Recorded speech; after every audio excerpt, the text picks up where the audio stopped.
वाहिगुरु साहिब जी हमें दृष्ट शुभ करे हरे अग पाप सकल मल काम क्रोध अर लोभ मोह वस करे सबे बल सदा सुख मन बसै दुख संसार खोवै गुर नाम नित दरियाओ जन्म हम का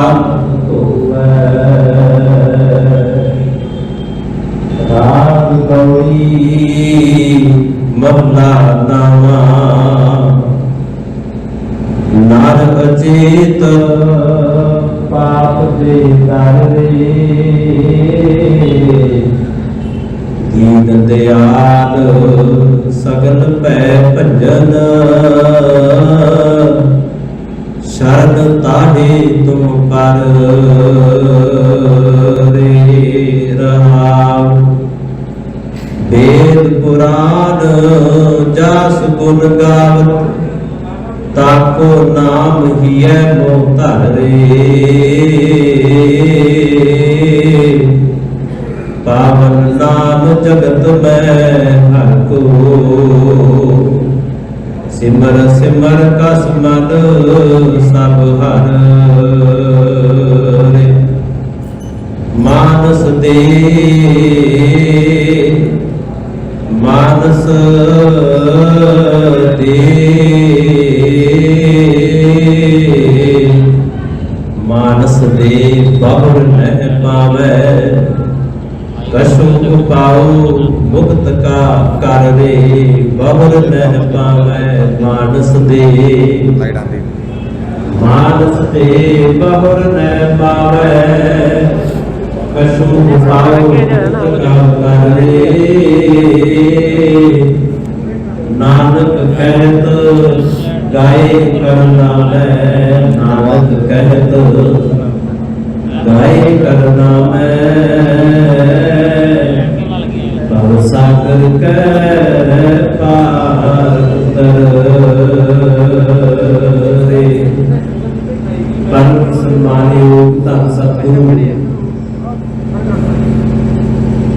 चवर छत्र सिंहासन के मालक साहिब श्री गुरु ग्रंथ साहिब सच्चे पातशाह जी के पावन दरबार अंदर सज बैठे सत्कारयोग सत्संगी जनों शहीद दादे का पोता ते शहीद पोतियां दे दादे दे शहीदी दिहाड़े नूं समर्पित होकर गुरु की गोद के अंदर सज के बैठे हो कल के दीवान अंदर अपना सतगुरु जी का अनमोला जीवन साझा किया सी। मेरे तो पहला बहुत ही प्यारे वीर भाई गुरविंदर सिंह जी ने आप जी को सतगुरु जी के जीवन के विचों संखेप इतिहास बड़े बाकमाल तरीके के नाल पेश करके सुनाया है। सो आओ गुरु प्यारो जो शब्द मैं मंगल रूप के साझा किया है इसकी विचार जो गुरु तेग बहादुर साहब जी का उच्चारण किया हुआ पावन शब्द है। गुरु ग्रंथ साहब जी के अंदर 59 शब्द ਅਤੇ 57 ਸ਼ਲੋਕ ਗੁਰੂ ਤੇਗ ਬਹਾਦਰ ਸਾਹਿਬ ਜੀ ਦੇ ਅੰਕਿਤ ਨੇ ਜੋ 15 ਰਾਗਾਂ ਦੇ ਵਿੱਚ ਮੈਂ ਕੱਲ ਵੀ ਬੇਨਤੀ ਕੀਤੀ ਸੀ ਕਿ ਇੱਕ ਰਾਗ ਜਿਹੜਾ ਗੁਰੂ ਤੇਗ ਬਹਾਦਰ ਸਾਹਿਬ ਜੀ ਨੇ ਵਰਤਿਆ ਹੈ ਜਿਹੜਾ ਗੁਰੂ ਗ੍ਰੰਥ ਸਾਹਿਬ ਜੀ ਦਾ 31ਵਾਂ ਰਾਗ ਹੈ ਤੇ ਗੁਰੂ ਤੇਗ ਬਹਾਦਰ ਸਾਹਿਬ ਜੀ ਦੀ ਬਾਣੀ ਦਾ 15ਵਾਂ ਰਾਗ ਹੈ ਜੰਜਾਵੰਤੀ। ਇਸ ਨੂੰ ਕਹਿੰਦੇ ਨੇ ਕਿ ਜੰਗੀ ਰਾਗ ਆਖਿਆ ਜਾਂਦਾ ਹੈ।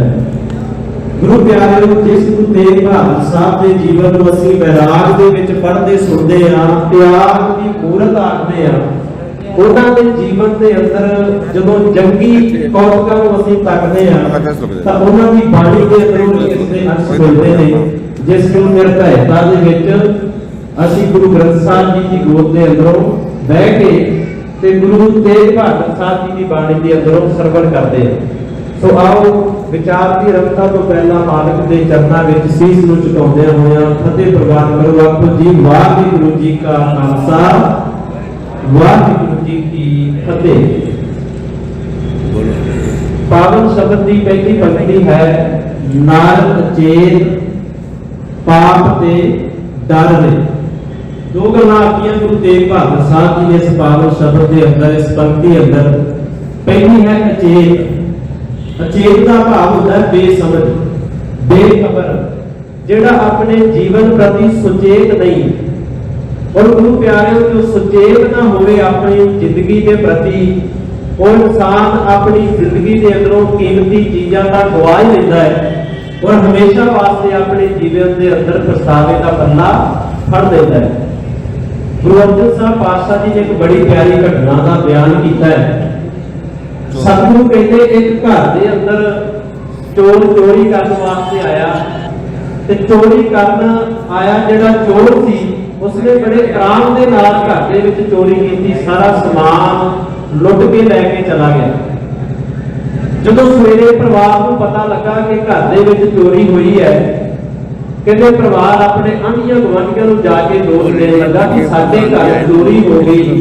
कमाल की गल किदां दे गुआंढी हो तुसीं कि किसी ने आवाज नहीं मारी, किसी ने आके साडी रखिया नहीं की। हो सकता सी साडी जान नूं भी खतरा हो जाता, साडा कीमती समान चोर चोरी करके ले गया। तुहाडा फर्ज बनदा सी चंगे गुआंढी होण दा सबूत देंदे ते सबूत दिंदियां होया साडी रखिया करदे। एक सियाणा गुआंढी उठिया ते कहण लगा पहली गल तां इह है कि असीं तुहाडी रखिया तो मुकरे नहीं, ਅਸੀਂ ਤੁਹਾਡੇ ਸਮਾਨ ਨੂੰ ਜ਼ਰੂਰ ਬਚਾਉਂਦੇ।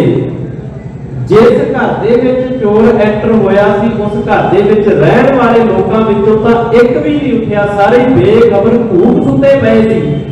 ਤੇ ਜੇ ਕੋਈ ਆਵਾਜ਼ ਮਾਰਦਾ ਅਸੀਂ ਨਾ ਆਉਂਦੇ ਤਾਂ ਸਾਡੀ ਗਲਤੀ ਮੰਨੀ ਜਾ ਸਕਦੀ ਸੀ, ਪਰ ਬਿਨਾਂ ਆਵਾਜ਼ ਤੋਂ ਸਾਡੇ ਸਿਰ ਗਲਤੀ ਮੜ ਦਿੱਤੀ ਹੈ।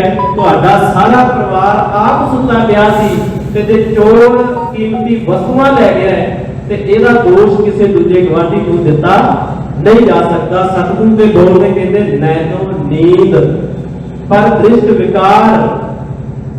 ਇੱਥੇ ਬਾਹਰੀ ਇੱਕ ਪ੍ਰਾਰੂਪ ਜਿਹੜਾ ਗੁਰੂ ਤੇਗ ਬਹਾਦਰ ਸਾਹਿਬ ਜੀ ਦੀ ਬਾਣੀ ਅੰਦਰੋਂ ਅਸੀਂ ਸ਼ਬਦ ਸਰਵਣ ਕੀਤਾ ਅਚੇਤ। ਗੁਰੂ ਪਿਆਰਿਓ ਇਹ ਸਾਡੇ ਬਾਹਰੀ ਪ੍ਰਾਰੂਪ ਨਾਲ ਜਿੱਥੇ ਸੰਬੰਧ ਰੱਖਦਾ ਹੈ ਉੱਥੇ ਸਾਡੀ ਆਤਮਾ ਨਾਲ ਸੰਬੰਧ ਰੱਖਦਾ ਹੈ। ਜਦੋਂ ਸਾਡੀ ਆਤਮਾ ਦੇ ਅੰਦਰ ਪਏ ਹੋਏ ਕੀਮਤੀ ਗੁਣ ਵਸਤ बाणी अंदर नाम आखते हैं, वो नाम जिहड़ा चुरा के लै जाता है तां सतगुरु कहते हो इदां दा ही माहौल है जिवें किसी घर दे अंदरों कोई चोरी करके लै जाए ते घर दे जी सुते रह जाण। सतगुरु कहते घर है साडा शरीर ते इहदे अंदर अखां कंन नक जुबान ये सारा कुछ सुता पिया है ते अवगुण इहदे अंदरों जिहड़े आए ते वो गुणां नूं भी अपने नाल चोरी करके लै गए। सतगुरु कहते मैनू नींद पर दृष्ट विकार, श्रवण सोए सुन नित विचार, रसना सोई लोभ मीठे साध मन सोया माया विस्माद। कहते मन भी सुता सी, कहते इस गृह में कोई जागत रहे सावध वस्त को अपनी लहे। जे कोई इस घर के अंदर जागता होता तो अपनी वस्तुओं को बचा लेता, वरना बाद में ना गुआंढियों को दोष दिता जा सकता है पर वस्तु को दोबारा एकत्र नहीं किया जा सकता। गुरु प्यारे अचेत मन की निशानी है। दूजे शब्द का मैं जिक्र किया है, गुरु तेग बहादुर साहब जी कहते नर अचेत पाप से डर दे। हे मनुख पाप तो डर। और गुरु प्यारे पाप की है, जो पाप शब्द ਅਸੀਂ ਸੁਣਦੇ ਆ ਨਾ, ਤੁਸੀਂ ਕਿਸੇ ਬੰਦੇ ਨੂੰ ਕਹੋ ਵੀ ਤੂੰ ਪਾਪ ਕਰਦਾ ਹੈ ਤਾਂ ਛੇਤੀ ਨਾਲ ਕਹਿੰਦਾ ਵੀ ਨਾ ਮੈਂ ਤੇ ਕਦੀ ਕੀਤਾ ਹੀ ਨਹੀਂ ਪਾਪ, ਤੇ ਇੱਥੋਂ ਤੱਕ ਵੀ ਕਹਿੰਦਾ ਹੈ ਕੋਈ ਗੱਲ ਨਾਲ ਦੀ ਨਾਲ ਜਵਾਬ ਦਿੰਦਾ, ਕਹਿੰਦਾ ਮੈਂ ਤੇ ਕਦੇ ਆਂਡਾ ਤੱਕ ਨਹੀਂ ਖਾਂਦਾ, ਮੈਂ ਕਾਹਦਾ ਪਾਪ ਕਰਨਾ ਹੈ। ਕਿਉਂਕਿ ਸਾਨੂੰ ਇਦਾਂ ਲੱਗਦਾ ਹੈ ਵੀ ਆਂਡਾ ਖਾਣਾ, ਜੀਵਾਂ ਦੀ ਹੱਤਿਆ ਕਰਨੀ ਸਿਰਫ ਇਹੀ ਪਾਪ ਹੈ ਤੇ ਹੋਰ ਪਾਪ ਕੋਈ ਹੈ ਹੀ ਨਹੀਂ ਦੁਨੀਆ ਤੇ ਜਿਹੜਾ ਅਸੀਂ ਕਰ ਹੀ ਨਹੀਂ ਸਕਦੇ। पर गुरु अर्जन साहब जी बड़ी प्यारी गल कहते हैं। श्लोक 67 के अंदर दो पंक्तियां ने गुरु अर्जन साहब जी दियां। जदों आपां शहीदां दी गल करदे ना गुरु प्यारिओ, जिथे गुरु तेग बहादुर साहब की गल हुंदी है शहीद, उत्थे उन्हां दे दादा जी गुरु अर्जन साहब सच्चे पातशाह जिहड़े तत्ती तवी ते बैठ के अपने इस शरीर दे किंगरे दुनिया नूं समर्पित करके शहीदी प्राप्त कर गए ते उस शहीद की जिहड़ी सुरत है तुसीं उसकी सिचुएशन नूं वेखियो कि वो पाप किहनूं समझदा है ਕਿਹੜੇ ਕਿਹੜੇ ਪਾਪ ਨੇ ਦੁਨੀਆ ਅੰਦਰ ਜਿਹੜੇ ਅਸੀਂ ਕਰਦੇ ਆ ਔਰ ਜਦੋਂ ਮੈਂ ਜ਼ਿਕਰ ਕਰਾਂਗਾ ਤੁਸੀਂ ਮਹਿਸੂਸ ਕਰੋਗੇ ਵੀ ਅਸੀਂ ਸਾਰੇ ਹੀ ਲਗਭਗ ਪਾਪੀ ਆ। ਮੈਂ ਕੱਲ ਵੀ ਜ਼ਿਕਰ ਕੀਤਾ ਸੀ ਕਿ ਦੁਨੀਆ ਦੇ ਅੰਦਰ ਬਿਰਲੇ ਹੁੰਦੇ ਨੇ ਜਿਨ੍ਹਾਂ ਦਾ ਮਨ ਜਿਨ੍ਹਾਂ ਦੀ ਸੁਰਤ ਪ੍ਰਭੂ ਦੇ ਪਿਆਰਿਆਂ ਵਾਂਗੂ ਸਤਿਗੁਰ ਦੇ ਚਰਨਾਂ ਵਿੱਚ ਜੁੜ ਜਾਂਦੀ ਹੈ ਤੇ ਬਿਰਲਿਆਂ ਦੀ ਜਦੋਂ ਗੱਲ ਕਰੀਏ ਤਾਂ ਉਹਦੀ ਗਿਣਤੀ ਵੀ ਗੁਰੂ ਗ੍ਰੰਥ ਸਾਹਿਬ ਜੀ ਦੇ ਅੰਦਰ ਆਉਂਦੀ ਹੈ। ਸਤਿਗੁਰੂ ਕਹਿੰਦੇ ਕੋਟਨ ਮੈਂ ਕੋਮ ਕਰੋੜਾਂ ਵਿੱਚੋਂ ਕੋਈ ਹੈ ਇਹ ਨਹੀਂ ਕਿ 100 ਦੇ ਵਿੱਚੋਂ ਇੱਕ ਅੱਧਾ 2-4 ਕਰੋੜਾਂ ਦੇ ਵਿੱਚੋਂ ਕੋਈ ਇੱਕ ਅੱਧਾ ਜਿਹਦੀ ਸੁਰਤ ਮਾਲਕ ਦੇ ਚਰਨਾਂ ਵਿੱਚ ਜੁੜਦੀ ਹੈ। ਤਾਂ ਗੁਰੂ ਪਿਆਰਿਓ ਗੁਰੂ ਅਰਜਨ ਸਾਹਿਬ ਜੀ ਕਹਿੰਦੇ ਪਾਪ ਕੀ ਹੈ ਸੁਣਿਓ। ਸਤਿਗੁਰੂ ਕਹਿੰਦੇ ਨਾ ਬਲਾਹ ਧਰਮ ਕਹਿੰਦੇ ਧਰਮ ਕਰਨ ਵਿੱਚ ਦੇਰੀ ਨਾ ਕਰ। ਧਰਮ ਕੀ ਹੈ ਸੱਚ ਨੂੰ ਦ੍ਰਿੜ ਕਰ ਲੈਣਾ। ਕਹਿੰਦੇ ਧਰਮ ਕਰਨ ਵਿੱਚ ਦੇਰੀ ਨਾ ਕਰ। ਤੈਨੂੰ ਧਰਮ ਦਾ ਕੋਈ ਵੀ ਕਰਮ ਕਰਨ ਦਾ ਮੌਕਾ ਮਿਲਦਾ ਹੈ ਨਾ ਤੇ ਪੈਰ ਪਛਾਣ ਉਹਨਾਂ ਖਿੱਚੇਗਾ ਕਿਉਂਕਿ ਜਦੋਂ ਤੂੰ ਪੈਰ ਪਛਾਣ ਖਿੱਚੇਗਾ ਨਾ ਇਹ ਹੀ ਅਸਲ ਵਿੱਚ ਸਤਿਗੁਰ ਦਾ ਪਾਪ। ਕਹਿੰਦੇ ਨਾਮ ਬਲਾਮ ਧਰਮ ਤੂੰ ਧਰਮ ਦਾ ਕਰਮ ਕਰਨ ਵਿੱਚ ਦੇਰੀ ਨਾ ਕਰ। ਜੇ ਦੇਰੀ ਕਰੇਗਾ ਬਲਮ ਪਾਪ ਇਹ ਦੇਰੀ ਤੇਰੇ ਵਾਸਤੇ ਪਾਪ ਬਣ ਜਾਏਗੀ। ਹੁਣ ਸੋਚਿਓ ਵੀ ਅਸੀਂ ਆਪਣੀ ਜ਼ਿੰਦਗੀ ਦੇ ਅੰਦਰ ਕਿੰਨੇ ਸਮੇਂ ਇਦਾਂ ਦੇ ਗਵਾ ਲਏ ਜਿੱਥੇ ਧਰਮ ਦਾ ਕਾਰਜ ਕਰਨ ਲੱਗਿਆ ਸਾਨੂੰ ਮੌਕਾ ਮਿਲਿਆ ਹੋਵੇ ਅਸੀਂ ਦੇਰੀ ਕੀਤੀ ਹੋਵੇ। ਤੁਸੀਂ ਕਿਸੇ ਬੰਦੇ ਨੂੰ ਆਖੋ ਕਿ ਤੂੰ ਜ਼ਿੰਦਗੀ ਵਿੱਚ ਲੋਭ ਬੜਾ ਕਰਦਾ ਹੈ ਪਾਪ ਬੜਾ ਕਰਦਾ ਹੈ ਜ਼ਿੰਦਗੀ ਵਿੱਚ ਝੂਠ ਬੜਾ ਬੋਲਦਾ ਹੈ ਉਹ ਕਹਿੰਦਾ ਕੋਈ ਨਹੀਂ ਛੱਡ ਦਵਾਂਗਾ। ਜਦੋਂ ਅਸੀਂ ਆਪਣੇ ਮਨ ਦੇ ਅੰਦਰ ਇਹ ਚੀਜ਼ ਨੂੰ ਵਸਾ ਲੈਂਦੇ ਹਾਂ ਵੀ ਕੋਈ ਗੱਲ ਨਹੀਂ ਅਜੇ ਤੇ ਬਥੇਰਾ ਸਮਾਂ ਪਿਆ ਫਿਰ ਗੁਰੂ ਤੇਗ ਬਹਾਦਰ ਸਾਹਿਬ ਜੀ ਸੁਚੇਤ ਕਰਦੇ ਨੇ ਕਹਿੰਦੇ ਮਾਨਸ ਦੇ ਤੇਰੀ ਜਿਹੜੀ ਮਾਨਸ ਦੇ ਹੈ ਨਾ ਬਹੁਰ ਨਹਿ ਪਾਵੇ ਬਾਅਦ ਵਿੱਚ ਨਹੀਂ ਕਰਦੀ ਕਸ਼ੂ ਉਪਾਉ ਮੁਕਤ ਕਾ ਕਰ ਰਹੇ ਬੁਰੇ ਉਪਾਅ ਕਾਰੇ ਦਾ ਬਾਅਦ ਵਿੱਚ ਸਮਾਂ ਨਹੀਂ ਮਿਲਣਾ ਤੇ ਤੂੰ ਕਹਿੰਦਾ ਵੀ ਮੈਂ ਬਾਅਦ ਵਿੱਚ ਕਰ ਲਵਾਂਗਾ। ਕਹਿੰਦੇ ਨਾ ਬਲੰਦ ਧਰਮ ਬਲੰਦ ਪਾਪਨ ਜਿਹੜੀ ਤੂੰ ਦੇਰੀ ਕਰ ਰਿਹਾ ਤੂੰ ਇਹ ਪਾਪ ਮਾਰਿਆ। ਕਹਿੰਦੇ ਜਿਵੇਂ ਤੂੰ ਦੇਰੀ ਕਰੀ ਜਾਏਗਾ ਉਨੀ ਵਾਰ ਤੇਰੀ ਜ਼ਿੰਦਗੀ ਅੰਦਰ ਪਾਪ ਜਿਹੜਾ ਉਹ ਤੇਰੇ ਅੰਦਰ ਇਕੱਠਾ ਹੋ ਜਾਏਗਾ। ਔਰ ਕਈ ਤਾਂ ਮੇਰੇ ਵਰਗੇ ਇਦਾਂ ਦੇ ਨੇ ਜਿਹੜੇ ਕਹਿੰਦੇ ਕੋਈ ਗੱਲ ਨਹੀਂ ਪਾਪਾਂ ਦੀ ਕਿਹੜੀ ਗੱਲ ਹੈ ਕਰ ਲੈ ਫਿਰ ਧਰਮ ਕਰਮ ਕਰ ਲਵਾਂਗੇ ਲੱਭ ਜਾਣਗੇ। ਗੁਰੂ ਗ੍ਰੰਥ ਸਾਹਿਬ ਜੀ ਦੇ ਅੰਦਰ ਬੜੀ ਪਿਆਰੀ ਪੰਕਤੀ ਹੈ। ਸਤਿਗੁਰੂ ਕਹਿੰਦੇ ਬਹੁਤੇ ਲੋਕ ਤੀਰਥਾਂ ਤੇ ਨਹਾਉਣ ਇਸੇ ਵਾਸਤੇ ਜਾਂਦੇ ਨੇ ਕਿ ਉਹਨਾਂ ਦੇ ਪਾਪ ਲੱਭ ਜਾਣ। ਕਹਿੰਦੇ ਇੱਕ ਸਾਲ ਜਾਂਦੇ ਨੇ ਜਾ ਕੇ ਕਹਿੰਦੇ ਨੇ ਅਰਦਾਸ ਕਰਦੇ ਨੇ ਮਾਲਕਾ ਬਖਸ਼ ਲਈ ਬੜੇ ਪਾਪ ਕੀਤੇ ਸੀ ਸਾਡੇ ਪਾਪ ਬਖਸ਼ ਲਈ ਅਸੀਂ ਇਸ ਤੀਰਥ ਤੇ ਨਹਾ ਕੇ ਤੇ ਆਪਣੇ ਪਾਪ ਉਤਾਰਨ ਵਾਸਤੇ ਆਏ ਆ ਤੇ ਨਾਲ ਅਗਲੀ ਗੱਲ ਵੀ ਕਹਿ ਦਿੰਦੇ ਨੇ ਜਿਹੜੇ ਅੱਗੇ ਕਰਾਂਗੇ ਉਹ ਅਗਲੇ ਸਾਲ ਬਖਸ਼ ਲਈ। ਸਤਿਗੁਰੂ ਕਹਿੰਦੇ ਤੀਰਥ ਨਹਾਏ ਕਹੇ ਸਭ ਉਤਰੇ। ਤੀਰਥ ਨਹਾਉਂਦਾ ਤੇ ਕਹਿੰਦਾ ਸਾਰੇ ਉਤਰ ਗਏ ਨੇ। ਕਹਿੰਦੇ ਟਲਦਾ ਫੇਰ ਨਹੀਂ ਫਿਰ ਗਲਤੀਆਂ ਕਰਦਾ ਹੈ। ਕਹਿੰਦੇ ਬਹੁਤ ਕਮਾਵੇ ਹੋਏ ਨਿਸ਼ੰਕ ਕਮਾਉਂਦਾ ਹੈ ਆ ਕੇ ਤੇ ਨਿਸ਼ੰਕ ਹੋ ਕੇ ਕਮਾਉਂਦਾ ਹੈ ਕਿ ਜਿਵੇਂ ਇਹ ਲੁਕ ਜਾਣਗੇ। ਕਬੀਰ ਸਾਹਿਬ ਜੀ ਕਹਿੰਦੇ ਖਿਆਲ ਕਰੀ ਕਹਿੰਦੇ ਪ੍ਰਗਟ ਭਏ ਨਿਦਾਨ ਸਭ ਦੇਖੇ ਧਰਮ ਰਾਏ। ਕਹਿੰਦੇ ਸਾਰੇ ਪ੍ਰਗਟ ਹੋਏ ਨੇ ਤੈਨੂੰ ਲੱਗਦਾ ਨਾ ਵੀ ਲਗਾ ਰਹੇਗਾ। ਕਹਿੰਦੇ ਜਦ ਦੇਖੇ ਧਰਮ ਰਾਏ ਜਦੋਂ ਧਰਮਰਾਜ ਦੇ ਵੇਖਣੇ ਨੇ ਧਰਮਰਾਜ ਕਿੱਥੇ ਹੈ ਸਾਡੇ ਅੰਦਰ ਬੈਠਾ ਹੋਇਆ। ਮੈਂ ਨਾਲ ਜ਼ਿਕਰ ਕਰਦਾ ਜਾਂਦਾ ਕਿਉਂਕਿ ਸਿਧਾਂਤ ਨਾਲ ਕਲੀਅਰ ਹੁੰਦੇ ਜਾਣ ਤਾਂ ਗੁਰੂ ਪਿਆਰਿਓ ਤੇ ਚੰਗਾ ਰਹਿੰਦਾ ਹੈ। ਧਰਮਰਾਜ ਨੂੰ ਅਸੀਂ ਉੱਪਰ ਸਮਝ ਲਿਆ ਔਰ ਜਦੋਂ ਅਸੀਂ ਧਰਮਰਾਜ ਨੂੰ ਮਰਨ ਤੋਂ ਬਾਅਦ ਵਾਲਾ ਉੱਪਰ ਡਰਾਵਣਾ ਬਣਾ ਕੇ ਬਿਠਾ ਦਿਆ ਫਿਰ ਅਸੀਂ ਸਾਰੀ ਜ਼ਿੰਦਗੀ ਇਹ ਕਹਿੰਦੇ ਰਹਿੰਦੇ ਆ ਵੀ ਕੋਈ ਗੱਲ ਨਹੀਂ ਜਦੋਂ ਮਰਾਂਗੇ 2-4 ਕਰਮ ਇਦਾਂ ਦੇ ਕਰ ਲਵਾਂਗੇ ਜਿਹੜੇ ਕਰਕੇ ਅਸੀਂ ਵੀ ਇਹਨਾਂ ਪਾਪਾਂ ਤੋਂ ਬਚ ਕੇ ਤੇ ਆਪਣੇ ਜੀਵਨ ਨੂੰ ਨਿਰਮਲ ਬਣਾ ਲਵਾਂਗੇ। ਤੇ ਕੋਈ ਗੱਲ ਨਹੀਂ ਧਰਮਰਾਜ ਨੂੰ ਜਵਾਬ ਦੇਣਾ ਹੈ ਚੰਗੇ ਕੰਮ ਦੱਸ ਦਿਆਂਗੇ। ਤਾਂ ਸਤਿਗੁਰੂ ਸੱਚੇ ਪਾਤਸ਼ਾਹ ਜੀ ਬਾਣੀ ਅੰਦਰ ਸਾਨੂੰ ਇਹ ਉਪਦੇਸ਼ ਦਿੰਦੇ ਨੇ ਕਿ ਭਾਈ ਤੇਰੇ ਨਾਲ ਹੀ ਤੇਰੇ ਅੰਦਰ ਹੀ ਧਰਮਰਾਜ ਬੈਠਾ ਹੋਇਆ ਹੈ। ਗੁਰੂ ਪਿਆਰਿਓ ਕਿਹੜਾ ਬੰਦਾ ਹੈ ਜਿਹਨੂੰ ਆਪਣੇ ਗੁਨਾਹਾਂ ਦਾ ਪਤਾ ਨਹੀਂ ਹੈਗਾ ਕੋਈ। ਕਦੇ ਸ਼ੀਸ਼ੇ ਅੱਗੇ ਖਲੋ ਕੇ ਆਪਣੇ ਅੰਦਰ ਝਾਤ ਮਾਰਨ ਦਾ ਯਤਨ ਕਰਿਓ ਆਪਣੀਆਂ ਅੱਖਾਂ ਵਿੱਚ ਅੱਖਾਂ ਪਾ ਕੇ ਵੇਖਣ ਦਾ ਯਤਨ ਕਰਨਾ ਕਿ ਕਿੰਨੇ ਤੁਸੀਂ ਪਾਪ ਕਮਾਉਂਦੇ ਹੋ ਕਿੰਨੇ ਅਸੀਂ ਗੁਨਾਹ ਕਰਦੇ ਆ। ਸਾਰਿਆਂ ਨੂੰ ਪਤਾ ਹੈ ਕਿੱਥੇ ਕਿਸੇ ਦਾ ਦਿਲ ਦੁਖਾਇਆ ਹੈ ਕਿੱਥੇ ਧਰਮ ਦਾ ਕਾਰਜ ਕਰਨ ਵਿੱਚ ਦੇਰੀ ਕੀਤੀ ਹੈ ਕਿੱਥੇ ਅਸੀਂ ਆਪਣੀ ਸੁਰਤ ਦੀ ਸੰਕੀਰਣਤਾ ਦਾ ਸਬੂਤ ਦਿੱਤਾ ਹੈ। ਇਹ ਸਾਰਿਆਂ ਨੂੰ ਪਤਾ ਹੈ। ਉਹ ਵੱਖਰੀ ਗੱਲ ਹੈ ਕਿ ਦੁਨੀਆ ਸਾਹਮਣੇ ਅਸੀਂ ਇਹ ਕਹਿ ਸਕਦੇ ਵੀ ਜਦੋਂ ਧਰਮਰਾਜ ਸਾਹਮਣੇ ਆਏਗਾ ਵੇਖ ਲਵਾਂਗੇ ਪਰ ਰੋਜ਼ ਧਰਮਰਾਜ ਸਾਡੇ ਕੋਲੋਂ ਪੁੱਛਦਾ ਹੈ ਕਿ ਕੱਲ ਫਲਾਣੇ ਤੋਂ ਰਿਸ਼ਵਤ ਲਈ ਸੀ ਨਾ ਕੱਲ ਫਲਾਣੇ ਨਾਲ ਧੋਖਾ ਕੀਤਾ ਹੈ ਨਾ ਉਹ ਰੋਜ਼ ਪੁੱਛਦਾ ਹੈ। ਪਰ ਗੁਰੂ ਪਿਆਰਿਓ ਬੰਦਾ ਇਹ ਸੋਚਦਾ ਹੈ ਕਿ ਜਦੋਂ ਮਰਾਂਗਾ फिर देखा होना है उन्हें चिर तो अज बथेरा जीवन पै। सतगुरु कहते जिंदगी बड़ी थोड़ी है, ਇਹਦਾ पता कोई नहीं। जैसे जल ते दुध दा उपजै बिरसे नींद, जल दे विचों बुलबुला पैदा होता है, ਉਹਦੀ उम्र थोड़ी जी होती है ते सुचेत रही, पता नहीं कदों तेरे उत्ते ये समा आ जाना है, फिर तेनू धर्म दा कारज करन वास्ते समा नहीं मिलना।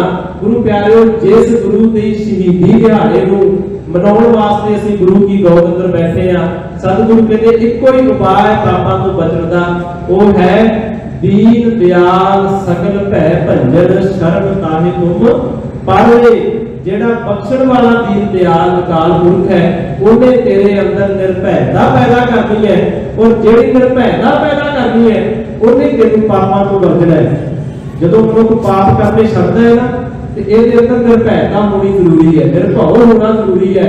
ਕਿਉਂਕਿ ਜਿੰਨਾ ਚਿਰ ਸਾਡੇ ਅੰਦਰ ਭੈ ਹੈ, ਜਿੰਨਾ ਚਿਰ ਸਾਡੇ ਅੰਦਰ ਡਰ ਹੈ, ਅਸੀਂ ਪਾਪ ਤੋਂ ਬਾਹਰ ਨਹੀਂ ਨਿਕਲ ਸਕਦੇ। ਔਰ ਸਤਿਗੁਰੂ ਤੇ ਵੀ ਕਹਿੰਦੇ ਬਾਣੀ ਦੇ ਅੰਦਰ, ਕਹਿੰਦੇ ਬੰਦਾ ਪਾਪ ਕਰਦਾ ਹੈ ਨਾ, ਇਹ ਡਰ ਵੀ ਆਪਣੇ ਅੰਦਰ ਪਾਪਾਂ ਕਰਕੇ ਹੀ ਪੈਦਾ ਕਰੀ ਬੈਠਾ ਹੈ। ਜੇ ਡਰ ਨਿਕਲ ਜਾਏ, ਪਾਪ ਨਿਕਲ ਜਾਣ, ਤਾਂ ਇਹਦੀ ਜ਼ਿੰਦਗੀ ਵੀ ਨਿਰਮਲ ਬਣ ਸਕਦੀ ਹੈ। ਪਰ ਸਤਿਗੁਰੂ ਕਹਿੰਦੇ ਪਾਪ ਬੁਰਾ ਪਾਪੀ ਕੋ ਪਿਆਰਾ, ਇਹਨੂੰ ਪਿਆਰਾ ਹੀ ਇੰਨਾ ਲੱਗਣ ਲੱਗ ਪਿਆ ਕਿ ਛੱਡਣਾ ਮੁਸ਼ਕਲ ਹੋ ਗਿਆ। ਇੰਨਾ ਪਿਆਰਾ ਉਹਨੂੰ ਬੰਨ ਕੇ ਬੈਠਾ ਹੈ ਆਪਣੇ ਨਾਲ ਕਿ ਇਸ ਤੋਂ ਬਿਨਾਂ ਮੇਰੀ ਜ਼ਿੰਦਗੀ ਦਾ ਗੁਜ਼ਾਰਾ ਕੋਈ ਨਹੀਂ। ਸੋ ਗੁਰੂ ਪਿਆਰਿਓ, ਇਹ ਨਿਰਭੈਤਾ ਆਪਣੇ ਜੀਵਨ ਦੇ ਅੰਦਰ ਪੈਦਾ ਕਰ ਲਵਾਂਗੇ ਤੇ ਪਾਪਾਂ ਤੋਂ ਸਾਨੂੰ ਮੁਕਤੀ ਮਿਲ ਜਾਏਗੀ। ਔਰ ਕਿਹੜੇ ਪਾਪ ਜਿਹੜੇ ਅਸੀਂ ਰੋਜ਼ਾਨਾ ਕਰਦੇ ਹਾਂ, ਕਿਹੜੇ ਗੁਨਾਹ ਜਿਹੜੇ ਅਸੀਂ ਰੋਜ਼ਾਨਾ ਕਰਦੇ ਹਾਂ, ਧਰਮ ਦੇ ਕਰਮ ਕਰਨ ਵਿੱਚ ਦੇਰੀ ਕਰ ਕਰਕੇ। ਸੋ ਸਤਿਗੁਰ ਸੱਚੇ ਪਾਤਸ਼ਾਹ ਜੀ ਅਗਲੀ ਪੰਕਤੀ ਅੰਦਰ ਬਿਆਨ ਕਰਦੇ ਨੇ, ਕਹਿੰਦੇ ਵੇਦ ਪੁਰਾਨ ਜਾਸ ਗੁਣ ਗਾਵਤ ਤਾਕੋ ਨਾਮ ਹੀਐ ਬਹੁ ਧਰ ਦੇ। ਜਿਸ ਪਰਮਾਤਮਾ ਦਾ ਨਾਮ ਵੇਦਾਂ ਪੁਰਾਣਾਂ ਦੇ ਅੰਦਰ ਵੀ ਹੁੰਦਾ ਹੈ, ਵੇਦ ਪੁਰਾਣ ਵੀ ਗਾਉਂਦੇ ਨੇ, ਤਾਕੋ ਨਾਮ ਹੀਐ ਬਹੁ ਧਰ ਦੇ। ਉਸ ਦੇ ਨਾਮ ਨੂੰ ਆਪਣੇ ਹਿਰਦੇ ਦੇ ਅੰਦਰ ਧਰ ਤੇ ਖਿਆਲ ਕਰ, ਪਾਵਨ ਨਾਮ ਜਗਤ ਮੈਂ ਹਰ ਕੋ। ਉਸ ਦਾ ਪਾਵਨ ਨਾਮ ਇਸ ਜਗਤ ਦੇ ਵਿੱਚ, ਸੰਸਾਰ ਦੇ ਵਿੱਚ ਹੈ। ਕਹਿੰਦੇ ਸਿਮਰ ਸਿਮਰ ਕਸਮਲ ਸਭ ਹਰ ਦੇ। ਉਹਨੂੰ ਜਿਵੇਂ ਜਿਵੇਂ ਸਿਮਰੀ ਜਾਏਗਾ, ਤੇਰੀ ਜ਼ਿੰਦਗੀ ਅੰਦਰੋਂ ਪਾਪ ਜਿਹੜੇ ਉਹ ਮਾਈਨਸ ਹੁੰਦੇ ਜਾਣਗੇ, ਖਤਮ ਹੁੰਦੇ ਜਾਣਗੇ। ਪਰ ਸ਼ਰਤ ਇਹ ਹੈ, ਸਿਮਰਨਾ ਪੈਣਾ ਹੈ। ਔਰ ਇਸੇ ਸਿਮਰਨ ਦੇ ਵਿੱਚੋਂ ਹੀ ਤੇਰੇ ਅੰਦਰ ਨਿਰਭਉਤਾ ਪੈਦਾ ਹੋਣੀ ਹੈ। 13.5 ਸਾਲ ਦੀ ਉਮਰ ਹੈ ਗੁਰੂ ਤੇਗ ਬਹਾਦਰ ਸਾਹਿਬ ਜੀ ਦੀ। ਮੇਰੇ ਤੋਂ ਪਹਿਲਾਂ ਵੀਰ ਜੀ ਥੋੜਾ ਜਿਹਾ ਜ਼ਿਕਰ ਕਰਕੇ ਗਏ ਨੇ ਕਰਤਾਰਪੁਰ ਸਾਹਿਬ ਦੀ ਜੰਗ ਦਾ। ਕਰੀਬ 13.5 ਸਾਲ ਦੀ ਉਮਰ ਗੁਰੂ ਤੇਗ ਬਹਾਦਰ ਸਾਹਿਬ ਦੀ, ਔਰ 13 ਸਾਲ ਦੀ ਉਮਰ ਦੇ ਵਿੱਚ ਗੁਰੂ ਸਾਹਿਬ ਦੀ ਸ਼ਾਦੀ ਭਾਈ ਲਾਲ ਚੰਦ ਤੇ ਮਾਤਾ ਬਿਸ਼ਨ ਕੌਰ ਦੀ ਬੇਟੀ, ਬੜੇ ਮਿੱਠੇ ਅਤੇ ਨਿਰਮਲ ਸੁਭਾਅ ਦੀ ਮਾਤਾ ਗੁਜਰੀ ਜੀ ਦੇ ਨਾਲ ਹੁੰਦਾ ਹੈ। ਸਾਡੇ ਵਾਸਤੇ ਸਤਿਕਾਰਯੋਗ ਨੇ, ਇਸ ਕਰਕੇ ਮੈਂ ਮਾਤਾ ਗੁਜਰ ਕੌਰ ਹੀ ਕਹਾਂਗਾ। ਸੋ ਮਾਤਾ ਦਾ ਵਿਵਾਹ ਹੁੰਦਾ ਹੈ ਸੀ ਉਸ ਜੰਗ ਉਹਨਾਂ ਦੀ ਪਤਨੀ ਮਾਤਾ ਗੁਜਰੀ ਤੇ ਉਹਨਾਂ ਦੀ ਮਾਤਾ ਨਾਨਕੀ ਜੀ ਹੁੰਦਿਆਂ ਵੇਖਦੇ ਤੇ ਇਹ ਵੇਖਦਿਆਂ ਹੋਇਆ ਸਵੇਰ ਤੋਂ ਸ਼ਾਮ ਹੋ ਜਾਂਦੀ ਹੈ। ਇੱਕ ਸਿੱਖ ਸੇਵਕ ਦੇ ਹੱਥ ਸੁਨੇਹਾ ਭੇਜਦੇ ਨੇ ਕਿ ਪੁੱਤਰ ਸਵੇਰ ਦਾ ਜੰਗ ਦੇ ਵਿੱਚ ਲੜ ਰਿਹਾ ਹੈ, ਸ਼ਕਤ ਕਰ ਰਿਹਾ ਹੈ, ਇਹਨੇ ਜ਼ੋਰ ਵਿਖਾ ਰਿਹਾ ਆਪਣੀ ਵਾਪਸ ਆ ਜਾਵੇ। ਜਦੋਂ ਸੇਵਕ ਜਾ ਕੇ ਤਿਆਗਪਾਲ ਜੀ ਨੂੰ ਕਹਿੰਦਾ ਵੀ ਤੁਹਾਡੀ ਮਾਤਾ ਤੇ ਤੁਹਾਡੀ ਪਤਨੀ ਨੇ ਸੁਨੇਹਾ ਭੇਜਿਆ ਹੈ ਕਿ ਤੁਸੀਂ ਜੰਗ ਦੇ ਵਿੱਚੋਂ ਵਾਪਸ ਆ ਜਾਓ, ਥੱਕ ਕੇ ਹੋਵੋਗੇ। ਤਾਂ ਸਤਿਗੁਰੂ ਜੀ ਨੇ ਬੜੀ ਨਿਰਭੈਤਾ ਨਾਲ ਜਵਾਬ ਦਿੱਤਾ ਸੀ। ਕਹਿਣ ਲੱਗੇ ਜੰਗ ਦੇ ਅਸੂਲ ਹੁੰਦੇ ਨੇ ਕਿ ਜੇ ਕੋਈ ਇਨਸਾਨ ਜੰਗ ਨੂੰ ਅਸਲੀ ਰੂਪ ਵਿੱਚ ਸਮਝਦਾ ਹੈ ਤਾਂ ਜੰਗ ਦੇ 2 ਅਸੂਲ ਹੁੰਦੇ ਨੇ। ਉਹ ਕਿਹੜੇ ਕਿਹੜੇ? ਕਹਿੰਦੇ ਪਹਿਲਾ ਤਾਂ ਇਹ ਹੈ ਕਿ ਬੰਦਾ ਜੰਗ ਜਿੱਤ ਕੇ ਵਾਪਸ ਆਵੇ, ਤੇ ਦੂਜਾ ਇਹ ਹੈ ਕਿ ਉਹ ਸ਼ਹੀਦ ਹੋ ਕੇ ਵਾਪਸ ਆਵੇ। ਇਹ 2 ਹੀ ਅਸੂਲ ਨੇ ਤੇ ਅਜੇ ਮੇਰੇ ਦੋਵੇਂ ਮਕਸਦ ਪੂਰੇ ਨਹੀਂ ਹੋਏ। ਇਸ ਕਰਕੇ ਜਿੰਨਾ ਚਿਰ ਜੰਗ ਜਿੱਤੀ ਨਹੀਂ ਜਾਂਦੀ। ਔਰ ਗੁਰੂ ਪਿਆਰਿਓ, ਗੁਰੂ ਹਰਗੋਬਿੰਦ ਸਾਹਿਬ ਨੇ ਇਸੇ ਜੰਗ ਤੋਂ ਬਾਅਦ ਜਦੋਂ ਸਿੱਖਾਂ ਨੂੰ ਇਨਾਮ ਵੰਡੇ ਨਾ, ਕਿਉਂਕਿ ਜਦੋਂ ਵੀ ਗੁਰੂ ਘਰ ਦੇ ਅੰਦਰ ਕੋਈ ਇਦਾਂ ਦਾ ਵੱਡਾ ਪ੍ਰੋਗਰਾਮ ਹੁੰਦਾ ਜਾਂ ਕੋਈ ਜੰਗ ਹੁੰਦੀ ਤਾਂ ਸਿੱਖਾਂ ਨੂੰ ਤੋਹਫੇ ਦਿੱਤੇ ਜਾਂਦੇ, ਇਨਾਮ ਦਿੱਤੇ ਜਾਂਦੇ, ਉਹਨਾਂ ਨੂੰ ਉਪਾਧੀਆਂ ਦਿੱਤੀਆਂ ਜਾਂਦੀਆਂ। ਜਿਵੇਂ ਆਪਾਂ ਕੱਲ ਦੇ ਦੀਵਾਨ ਦੇ ਵਿੱਚ ਮੈਂ ਜ਼ਿਕਰ ਕਰਾਂਗਾ ਜਦੋਂ ਭਾਈ ਜੈਤਾ ਜੀ ਗੁਰੂ ਸਾਹਿਬ ਦਾ ਸੀਸ ਲੈ ਕੇ ਆਏ ਤਾਂ ਸਤਿਗੁਰੂ ਨੇ ਉਪਾਧੀ ਦਿੱਤੀ ਸੀ ਰੰਗ ਰੇਟੇ ਗੁਰੂ ਕੇ ਬੇਟੇ। ਉਹਨਾਂ ਨੂੰ ਗੁਰੂ ਕੇ ਬੇਟੇ ਆਖਿਆ। ਇਹ ਤਾਂ ਉਪਾਧੀਆਂ ਦਿੱਤੀਆਂ ਜਾਂਦੀਆਂ ਸੀ, ਨਾਮ ਦਿੱਤੇ ਜਾਂਦੇ ਸੀ ਉਹਨਾਂ ਨੂੰ। ਸੋ ਇਸੇ ਤਰ੍ਹਾਂ ਜਦੋਂ ਗੁਰੂ ਹਰਗੋਬਿੰਦ ਸਾਹਿਬ ਦੀ ਸਾਰੇ ਸਿੱਖਾਂ ਨੂੰ ਤੋਹਫੇ ਬਣ ਰਹੇ ਨੇ, ਇਨਾਮ ਬਣ ਰਹੇ ਨੇ, ਤਾਂ ਇਨਾਮ ਵੰਡਦਿਆਂ ਅੱਜ ਸਤਿਗੁਰ ਸੱਚੇ ਪਾਤਸ਼ਾਹ ਜੀ ਦੇ ਸਭ ਤੋਂ ਛੋਟੇ ਪੁੱਤਰ ਤਿਆਗਮੱਲ ਜੀ ਸਾਹਮਣੇ ਆ ਗਏ ਤੇ ਕਹਿੰਦੇ ਆਓ ਪੁੱਤਰ ਜੀ, ਤੁਸੀਂ ਅੱਜ ਆਪਣੇ ਇਹਨਾਂ ਬਾਹਾਂ ਦੇ ਨਾਲ ਪਹਿਲੀ ਵਾਰ, ਹਾਲਾਂਕਿ ਜੰਗਾਂ ਗੁਰੂ ਸਾਹਿਬ ਨੇ ਪਹਿਲਾਂ ਵੀ ਦੇਖੀਆਂ ਸੀ, ਪਹਿਲਾਂ ਵੀ ਲੜੀਆਂ ਸੀ, ਪਰ ਇਹ ਕਰਤਾਰਪੁਰ ਦੀ ਜੰਗ ਇਤਿਹਾਸਕਾਰ ਲਿਖਦੇ ਨੇ ਕਰੀਬ 1634-35 ਦੇ ਦਰਮਿਆਨ ਹੋਈ ਹੈ। ਕਹਿੰਦੇ ਆਪਣੀ ਤਲਵਾਰ ਦੇ ਨਾਲ ਜ਼ੋਰ ਖਾਏ ਨੇ, ਅੱਜ ਤੋਂ ਬਾਅਦ ਤੁਹਾਡਾ ਨਾਮ ਤਿਆਗਮੱਲ ਨਹੀਂ ਤੇਗ ਬਹਾਦਰ ਹੋਵੇਗਾ। ਇਸ ਜੰਗ ਤੋਂ ਬਾਅਦ ਗੁਰੂ ਸਾਹਿਬ ਦਾ ਨਾਮ ਤੇਗ ਬਹਾਦਰ ਪਿਆ। ਗੁਰੂ ਪਿਆਰਿਓ ਨੇ ਇੱਕ ਬੜੀ ਕਮਾਲ ਦੀ ਘਟਨਾ, ਔਰ ਇਦਾਂ ਕਹਿ ਲਵਾਂ ਵੀ ਸਾਡਾ ਇਹ ਦੁਖਾਂਤ ਹੈ। ਵੇਖਦੇ ਆ, ਮੈਨੂੰ ਲੱਗਦਾ ਵੀ ਜਦੋਂ ਦਾ ਸਾਡਾ ਜਨਮ ਹੋਇਆ ਉਦੋਂ ਦੇ ਬਹਾਦਰ ਸਾਹਿਬ ਨੂੰ ਅਸੀਂ ਤਿਆਗ ਦੀ ਮੂਰਤ ਕਰਦੇ ਚਾਹੀਦਾ ਹੈ। ਤਿਆਗ ਦੀ ਮੂਰਤ ਹੈ। ਪਰ ਦੂਜੀ ਗੱਲ ਗੁਰੂ ਪਿਆਰਿਓ, ਤਿਆਗ ਦੀ ਮੂਰਤ ਹੋਣ ਦੇ ਨਾਲ ਨਾਲ ਜਿਹੜੇ ਜੰਗੀ ਜੋਰ ਉਹਨਾਂ ਨੇ ਆਪਣੀ ਜ਼ਿੰਦਗੀ ਦੇ ਅੰਦਰ ਵਿਖਾਏ, ਮੈਂ ਅੱਗੇ ਵੀ ਕਈ ਵਾਰ ਜ਼ਿਕਰ ਕਰਦਾ ਹੁੰਦਾ ਵੀ ਅਸੀਂ ਜਿਸ ਗੁਰੂ ਤੇਗ ਬਹਾਦਰ ਸਾਹਿਬ ਨੂੰ ਜਾਣਦੇ ਹਾਂ ਨਾ, ਉਹ ਗੁਰੂ ਤੇਗ ਬਹਾਦਰ ਸਾਹਿਬ ਸਿਰਫ ਚੌਂਕੜਾ ਮਾਰ ਕੇ ਬੈਠੇ ਹੋਏ ਨੇ। ਅਸੀਂ ਉਸ ਗੁਰੂ ਤੇਗ ਬਹਾਦਰ ਸਾਹਿਬ ਨੂੰ ਨਹੀਂ ਜਾਣਦੇ ਜਿਹੜੇ ਘੋੜੇ ਤੇ ਚੜ੍ਹ ਕੇ ਤੇ ਜੰਗ ਵੀ ਲੜ ਦਿੰਦੇ ਨੇ। ਇਤਿਹਾਸ ਪੜ੍ਹੋ, ਇਤਿਹਾਸ ਦੇ ਅੰਦਰ ਜ਼ਿਕਰ ਹੁੰਦਾ ਹੈ ਇੱਕ ਸਾਸਾਰਾਮ ਸਥਾਨ ਹੈ ਬਿਹਾਰ ਦੇ ਅੰਦਰ, ਸ਼ੇਰ ਸ਼ਾਹ ਸੂਰੀ ਦਾ ਉੱਥੇ ਮਕਬਰਾ ਬਣਿਆ ਹੋਇਆ ਹੈ। ਕਿਤੇ ਬਿਹਾਰ ਦੇ ਅੰਦਰ ਸਾਸਾਰਾਮ ਦੇ ਸਥਾਨ ਤੇ ਸਸਰਾਮ ਵੀ ਆਖਿਆ ਜਾਂਦਾ ਹੈ। ਉਸ ਸਥਾਨ ਦਾ ਰਹਿਣ ਵਾਲਾ ਇੱਕ ਚਾਚਾ ਫੱਗੂ ਹੈ, ਜਿਵੇਂ ਜਗਤ ਚਾਚੇ ਹੁੰਦੇ ਨੇ, ਉਹਦਾ ਨਾਮ ਫੱਗੂ ਦਾ, ਵੈਸੇ ਭਾਈ ਫੱਗੂ ਸੀ ਪਰ ਚਾਚਾ ਫੱਗੂ ਆ ਕੇ ਪ੍ਰਸਿੱਧ ਹੈ। ਉਹ ਗੁਰੂ ਘਰ ਦਾ ਮਸੰਦ ਸੀ। ਹੁਣ ਮਸੰਦ ਸ਼ਬਦ ਵੀ ਅੱਜ ਕੱਲ੍ਹ ਵਿਗੜ ਗਿਆ, ਵੈਸੇ ਇਹਦੇ ਮਾਇਨੇ ਬੜੇ ਪੋਜ਼ਿਟਿਵ ਸੀ। ਮਸੰਦ ਸ਼ਬਦ ਬੜਾ ਸਤਿਕਾਰਯੋਗ ਸ਼ਬਦ ਸੀ, ਪਰ ਜਦੋਂ ਕਿਸੇ ਅੰਦਰ ਅਵਗੁਣ ਪੈਦਾ ਹੋ ਜਾਣ ਤਾਂ ਉਹ ਸ਼ਬਦਾਂ ਨੂੰ ਵੀ ਬਦਨਾਮ ਕਰ ਦਿੰਦੇ ਨੇ। ਸੋ ਗੁਰੂ ਪਿਆਰੇ ਚਾਚਾ ਫੱਗੂ ਆਪਣੇ ਘਰ ਨੂੰ ਬਣਾਉਂਦਾ ਹੈ ਮਿਸਤਰੀ ਦੇ ਕੋਲੋਂ, ਤੇ ਮਿਸਤਰੀ ਨੂੰ ਆਖਦਾ ਹੈ ਕਿ ਮੇਰੇ ਘਰ ਦਾ ਦਰਵਾਜ਼ਾ ਖੁੱਲਾ ਤੇ ਮਿਸਤਰੀ ਕਹਿੰਦਾ ਕਿ ਚਾਰ ਤਾਂ ਤੁਸੀਂ ਜੀਓ ਘਰ ਦੇ, ਕਿ ਕਿੰਨੀ ਕੁ ਲੰਬੀ ਲਾਈਨ ਹੈ ਕਿ ਕਤਾਰ ਵਿੱਚ ਲੱਗਣਾ ਪੈਣਾ ਵੀ ਇਹਦਾ ਵੱਡਾ ਦਰਵਾਜ਼ਾ। ਉਹ ਕਹਿੰਦਾ ਮੇਰੇ ਵਾਸਤੇ ਨਹੀਂ, ਮੇਰੇ ਗੁਰੂ ਵਾਸਤੇ ਬਣਾਉਣਾ ਹੈ। ਉਹ ਕਹਿੰਦਾ ਕੋਈ ਗੱਲ ਨਹੀਂ, ਜੇ ਗੁਰੂ ਵਾਸਤੇ ਵੀ ਬਣਾਉਣਾ ਹੈ ਤੇ ਮੈਂ ਇੰਨਾ ਉੱਚਾ ਬਣਾ ਦੇਣਾ ਵੀ ਸਿਰ ਨਹੀਂ ਉਹਨਾਂ ਦਾ ਉੱਤੇ ਲੱਗੇਗਾ, ਇੰਨਾ ਉੱਚਾ ਮੈਂ ਬਣਾ ਦੇਣਾ। ਉਹ ਕਹਿੰਦਾ ਨਹੀਂ, ਏਦਾਂ ਨਹੀਂ, ਮੇਰੇ ਗੁਰੂ ਦੇ ਨਾਲ ਮੇਰਾ ਪਿਆਰ ਇੰਨਾ ਹੈ, ਮੈਂ ਚਾਹੁੰਦਾ ਵੀ ਜਦੋਂ ਗੁਰੂ ਸਾਹਿਬ ਮੇਰੇ ਘਰ ਵਿੱਚ ਆਉਣ ਤੇ ਉਹ ਘੋੜੇ ਤੇ ਚੜ੍ਹ ਕੇ ਆਉਣ ਤੇ ਉਹਨਾਂ ਦਾ ਸੀਸ ਫਿਰ ਵੀ ਉੱਤੇ ਨਾ ਲੱਗੇ। ਏਡਾ ਵੱਡਾ ਤੇ ਖੁੱਲਾ ਦਰਵਾਜ਼ਾ ਬਣਾ ਵੀ ਘੋੜਾ ਵੀ ਅੰਦਰ ਚਲਾ ਜਾਏ। ਕਮਾਲ ਦੀ ਗੱਲ ਹੈ। ਥੋੜੇ ਸੋਚਣ ਵਾਲੀ ਗੁਰੂ ਪਿਆਰਿਓ ਕਿ ਗੁਰੂ ਤੇਗ ਬਹਾਦਰ ਸਾਹਿਬ ਦੀ ਘੋੜੇ ਤੇ ਚੜੀ ਤਸਵੀਰ ਅਸੀਂ ਅੱਜ ਤੱਕ ਨਹੀਂ ਵੇਖੀ। ਜੇ ਵੇਖੀ ਹੋਵੇ ਤੇ ਮੇਰੀ ਜਾਣਕਾਰੀ ਵਿੱਚ ਵਾਧਾ ਕਰਨਾ। ਹੱਥ ਵਿੱਚ ਤਲਵਾਰ ਫੜੀ ਹੋਈ, ਇਹ ਧੋਖਾ ਹੈ ਜਿਹੜਾ ਚਿੱਤਰਕਾਰਾਂ ਨੇ ਸਾਡੇ ਨਾਲ ਕੀਤਾ ਹੈ। ਪਹਿਲਾਂ ਸੋਭਾ ਸਿੰਘ ਕਰਦਾ ਰਿਹਾ, ਅੱਜ ਕੱਲ ਭਗਤ ਸਿੰਘ ਚਿੱਤਰਕਾਰ ਕਰਦਾ ਹੈ। ਸ਼ਹੀਦ ਭਗਤ ਸਿੰਘ ਨਹੀਂ, ਦੂਜਾ ਭਗਤ ਸਿੰਘ ਹੈ ਚਿੱਤਰਕਾਰ। ਉਹ ਆਪਣੀ ਤਰ੍ਹਾਂ ਆਪਣੀ ਤਸਵੀਰ ਨੂੰ ਉਹਨਾਂ ਦੀ ਪੱਗ ਬੰਨ੍ਹ ਕੇ ਤੇ ਗੁਰੂ ਸਾਹਿਬ ਦੀ ਤਸਵੀਰ ਵਜੋਂ ਪੇਸ਼ ਕਰ ਦਿੰਦਾ ਹੈ। ਅਸੀਂ ਉਹਦੇ ਅੱਗੇ ਅਗਰਬੱਤੀਆਂ ਲਾ ਲਾ ਕੇ, ਜੋਤਾਂ ਜਗਾ ਜਗਾ ਕੇ, ਨੱਕ ਘਸਾ ਕੇ ਬੇਨਤੀਆਂ ਕਰ ਕਰਕੇ ਥੱਕ ਗਏ ਆ, ਪਰ ਇੰਨਾ ਕਦੇ ਵੀ ਸਾਹਸ ਨਹੀਂ ਕੀਤਾ ਕਿ ਇਹ ਸੋਚੀਏ ਤਾਂ ਸਹੀ ਕਿ ਜਿਸ ਫੋਟੋ ਨੂੰ ਅਸੀਂ ਮੱਥਾ ਟੇਕ ਰਹੇ ਹਾਂ, ਪਹਿਲੀ ਗੱਲ ਤਾਂ ਇਹ ਕਿ ਸਿੱਖ ਦਾ ਸਿਧਾਂਤ ਹੀ ਨਹੀਂ ਕਿਸੇ ਫੋਟੋ ਨੂੰ ਮੱਥਾ ਟੇਕਣਾ, ਸਿਰਫ ਯਾਦ ਵਾਸਤੇ ਲਾਈ ਜਾ ਸਕਦੀ ਹੈ। ਮੈਂ ਨਹੀਂ ਕਹਿੰਦਾ ਨਾ ਲਾਓ, ਯਾਦ ਵਾਸਤੇ ਲਾਈ ਜਾ ਸਕਦੀ ਹੈ।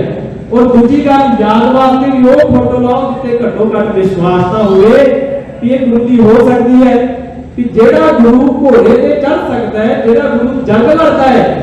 ਔਰ ਗੁਰੂ ਪਿਆਰਿਓ, ਇਹ ਨਾ ਸੋਚਣਾ ਵੀ ਗੁਰੂ ਤੇਗ ਬਹਾਦਰ ਸਾਹਿਬ ਨੇ ਹਮੇਸ਼ਾ ਨਿਮਰਤਾ ਦੇ ਪੁੰਜ ਰਹੇ ਤੇ ਉਹਨਾਂ ਨੇ ਕਦੇ ਕਿਸੇ ਨੂੰ ਤਲਵਾਰਬਾਜ਼ੀ ਕਰਨ ਵਾਸਤੇ ਆਖਿਆ ਨਾ ਹੋਵੇ।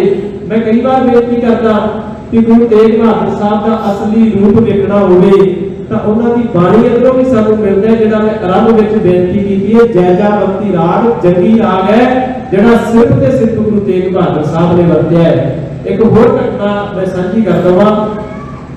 ਜਦੋਂ ਗੁਰੂ ਗੋਬਿੰਦ ਸਿੰਘ ਸੱਚੇ ਪਾਤਸ਼ਾਹ ਜੀ ਦੀ ਆਰਜ਼ੂ ਅਜੇ ਕਰੀਬ 4 ਸਾਲ ਦੀ ਹੈ, ਪਟਨਾ ਦੇ ਵਿੱਚ ਸਤਿਗੁਰ ਦਾ ਪਰਿਵਾਰ ਰਹਿੰਦਾ ਹੈ। ਔਰ ਗੁਰੂ ਤੇਗ ਬਹਾਦਰ ਸਾਹਿਬ ਜੀ ਅਸਾਮ ਦੀ ਪ੍ਰਚਾਰ ਫੇਰੀਆਂ ਦੇ ਨੇ। ਗੁਰੂ ਨਾਨਕ ਸਾਹਿਬ ਤੋਂ ਬਾਅਦ ਗੁਰੂ ਤੇਗ ਬਹਾਦਰ ਸਾਹਿਬ ਜੀ ਜਿਹੜੇ ਸੀ ਉਹਨਾਂ ਨੇ ਸਭ ਤੋਂ ਵੱਧ ਪੈਦਲ ਪ੍ਰਚਾਰ ਕੀਤਾ ਹੈ ਤੇ ਘੋੜੇ ਤੇ ਚੜ੍ਹ ਕੇ ਸਭ ਤੋਂ ਵੱਧ ਸਫ਼ਰ ਕੀਤਾ ਹੈ। ਇਸ ਭਾਗ ਨੂੰ ਤੇਗ ਬਹਾਦਰ ਸਾਹਿਬ ਜੀ ਆਇਆ ਹੈ ਕਿ ਪਹਿਲਾਂ ਗੁਰੂ ਨਾਨਕ ਸਾਹਿਬ ਨੇ ਕੀਤਾ, ਉਸ ਤੋਂ ਬਾਅਦ ਸਭ ਤੋਂ ਵੱਧ ਨੇ ਕੀਤਾ ਲਗਭਗ ਜਿੰਨਾ ਸਾਹਿਬ ਜਾਏ। ਔਰ ਗੁਰੂ ਪਿਆਰਿਓ, ਉਹਨਾਂ ਰਸਤਿਆਂ ਤੇ ਜਾ ਕੇ ਸਤਿਗੁਰੂ ਨੇ ਜਿਹੜੇ ਸਿੱਖ ਸੀ, ਜਿਹੜੇ ਗੁਰੂ ਨਾਨਕ ਸਾਹਿਬ ਜਿਹੜੇ ਤੋਂ ਦਸਵੰਧ ਇਕੱਠਾ ਕਰਦੇ ਸੀ, ਉਹ ਦਸਵੰਧ ਇਕੱਠਾ ਕਰਕੇ ਲਿਆ ਖਰੀਦੀ ਸੀ, ਜਿਸ ਨੂੰ ਅਸੀਂ ਅਨੰਦਪੁਰ ਸਾਹਿਬ ਆਖਦੇ ਹਾਂ। ਮੈਂ ਬੇਨਤੀ ਕਰ ਰਿਹਾ ਸੀ ਕਿ ਜਿਸ ਦਿਨ ਗੁਰੂ ਤੇਗ ਬਹਾਦਰ ਸਾਹਿਬ ਉਸ ਸਸਰਾਮ ਜਗ੍ਹਾ ਤੇ ਗਏ, ਭਾਈ ਫੱਗੂ ਦੇ ਘਰ ਵਿੱਚ ਤਾਂ ਸਤਿਗੁਰੂ ਜੀ ਘੋੜੇ ਤੇ ਚੜ੍ਹ ਕੇ ਗਏ ਤੇ ਘੋੜੇ ਤੇ ਚੜ੍ਹ ਕੇ ਜਦੋਂ ਉਤਰਨ ਲੱਗੇ ਤਾਂ ਭਾਈ ਫੱਗੂ ਕਹਿੰਦਾ, ਸਤਿਗੁਰੂ ਆਹ ਦਰਵਾਜ਼ਾ ਤੁਹਾਡੇ ਵਾਸਤੇ ਇਸੇ ਕਰਕੇ ਵੱਡਾ ਬਣਾਇਆ ਕਿ ਤੁਹਾਨੂੰ ਉਤਰਨਾ ਨਾ ਪਵੇ, ਕਮਰੇ 'ਚ ਜਾ ਕੇ ਚਰਨ ਰੱਖਿਓ। ਔਰ ਗੁਰੂ ਪਿਆਰਿਓ, ਉਸ ਕਮਰੇ ਦੇ ਵਿੱਚ ਜਾ ਕੇ ਸਤਿਗੁਰੂ ਜੀ ਘੋੜੇ ਤੋਂ ਉਤਰੇ। ਦੂਜੀ ਘਟਨਾ ਦਾ ਜ਼ਿਕਰ ਕਰ ਰਿਹਾ ਸੀ, 4 ਸਾਲ ਦੀ ਆਰਜ਼ੂ ਹੈ ਗੁਰੂ ਗੋਬਿੰਦ ਸਿੰਘ ਸੱਚੇ ਪਾਤਸ਼ਾਹ ਦੀ, ਤੇ ਪਟਨਾ ਸਾਹਿਬ ਤੋਂ ਸਿੱਖ ਸੁਨੇਹਾ ਲੈ ਕੇ ਜਾਂਦੇ ਨੇ ਅਸਮ ਦੀ ਧਰਤੀ ਤੇ, ਕਹਿੰਦੇ ਤੁਹਾਡਾ ਬਾਲ ਉੱਥੋਂ ਦੇ ਹਾਕਮਾਂ ਨੂੰ ਨਮਸਕਾਰ ਨਹੀਂ ਕਰਦਾ। ਸਤਿਗੁਰੂ 4 ਸਾਲ ਦੀ ਉਮਰ ਹੈ ਤੇ ਫਰਜ਼ ਤੇ ਬਣਦਾ ਹੈ ਨਾ ਕਿ ਜਿਸ ਇਲਾਕੇ ਵਿੱਚ ਰਹਿੰਦੇ ਹੋਣ ਉੱਥੋਂ ਦੇ ਚੌਧਰੀਆਂ ਦਾ, ਉੱਥੋਂ ਦੇ ਹਾਕਮਾਂ ਦਾ ਸਤਿਕਾਰ ਕਰਨਾ ਬਣਦਾ ਹੈ। ਤਾਂ ਸਤਿਗੁਰੂ ਸੱਚੇ ਪਾਤਸ਼ਾਹ ਜੀ ਨੇ ਬੜਾ ਪਿਆਰਾ ਜਵਾਬ ਦਿੱਤਾ। ਉਹ ਕਹਿੰਦੇ, ਮੇਰਾ ਸੁਨੇਹਾ ਮੇਰੇ ਪੁੱਤਰ ਗੋਬਿੰਦ ਰਾਏ ਤੱਕ ਪਹੁੰਚਾ ਦਿਓ, ਕਿਉਂਕਿ ਉਦੋਂ ਨਾਮ ਗੁਰੂ ਗੋਬਿੰਦ ਸਿੰਘ ਨਹੀਂ ਸੀ। ਕਹਿੰਦੇ ਗੋਬਿੰਦ ਰਾਏ ਤੱਕ ਪਹੁੰਚਾ ਦਿਓ ਕਿ ਮੇਰਾ ਪੁੱਤਰ ਕਦੇ ਕਿਸੇ ਹਾਕਮ ਨੂੰ ਸਲਾਮ ਨਾ ਕਰੇ। ਇੱਥੋਂ ਤੱਕ ਜੇ ਮੇਰਾ ਪੁੱਤਰ ਕਿਸੇ ਮੰਜੇ ਤੇ ਸੱਜਿਆ ਬੈਠਾ ਹੈ, ਜੇ ਕੋਈ ਹਾਕਮ ਆ ਜਾਂਦਾ ਹੈ, ਕਹਿੰਦੇ ਪੈਂਦੀ ਦੇਣੀ ਸਰਹੰਦੀ ਨਾ ਦੇਣੀ, ਉਹਨੂੰ ਪੈਂਦੇ ਥੋੜਾ ਸਹਾਰੇ ਨਾ ਬਿਠਾ ਦਿਓ। ਮੇਰੇ ਪੁੱਤਰ ਦੇ ਰੋਗ ਦੇ ਵਿੱਚ ਫਰਕ ਪਏਗਾ। ਗੁਰੂ ਪਿਆਰਿਓ, ਉਸ ਗੁਰੂ ਦੇ ਬਚਨ ਨੇ ਜਿਹਨੂੰ ਅਸੀਂ ਤਿਆਗ ਦੀ ਮੂਰਤ ਆਖਦੇ ਹਾਂ। ਮੈਂ ਇਹ ਨਹੀਂ ਕਹਿੰਦਾ ਕਿ ਤਿਆਗ ਦੀ ਮੂਰਤ ਨਹੀਂ ਹੈ, ਪਰ ਕਦੇ ਸੁਣਨਾ ਇਹ ਬਾਗੀ ਬਚਨ ਗੁਰੂ ਤੇਗ ਬਹਾਦਰ ਸਾਹਿਬ ਦੀ ਰਸਨਾ ਦੇ ਅੰਦਰੋਂ ਨਿਕਲਦੇ ਨੇ। ਕਹਿੰਦੇ ਮੇਰਾ ਪੁੱਤਰ ਮੰਜੇ ਤੇ ਬੈਠਾ ਹੋਵੇ ਤੇ ਕੋਈ ਹਾਕਮ ਆਵੇ, ਉਹ ਹਾਕਮ ਵੇਖਿਓ ਕਿਤੇ ਸਰਾਣੇ ਵੱਲ ਨਾ ਬੈਠ ਜਾਏ, ਉਹਦੀ ਇੰਨੀ ਔਕਾਤ ਨਹੀਂ ਮੇਰੇ ਪੁੱਤਰ ਦੇ ਸਾਹਮਣੇ। ਉਹ ਪੈਦ ਵੱਲ ਬੈਠੇਗਾ, ਪੈਦ ਵੱਲ ਉਸ ਦਾ ਸਥਾਨ ਹੈ। ਗੁਰੂ ਪਿਆਰਿਓ, ਇਹ ਗੁਰੂ ਤੇਗ ਬਹਾਦਰ ਸਾਹਿਬ ਜੀ ਦਾ ਜੀਵਨ ਸੀ, ਜਿਸ ਨੂੰ ਅਸੀਂ ਸਿਰਫ ਤਿਆਗ ਦੀ ਮੂਰਤ ਦੇ ਵਿੱਚ ਵੇਖਿਆ ਹੈ।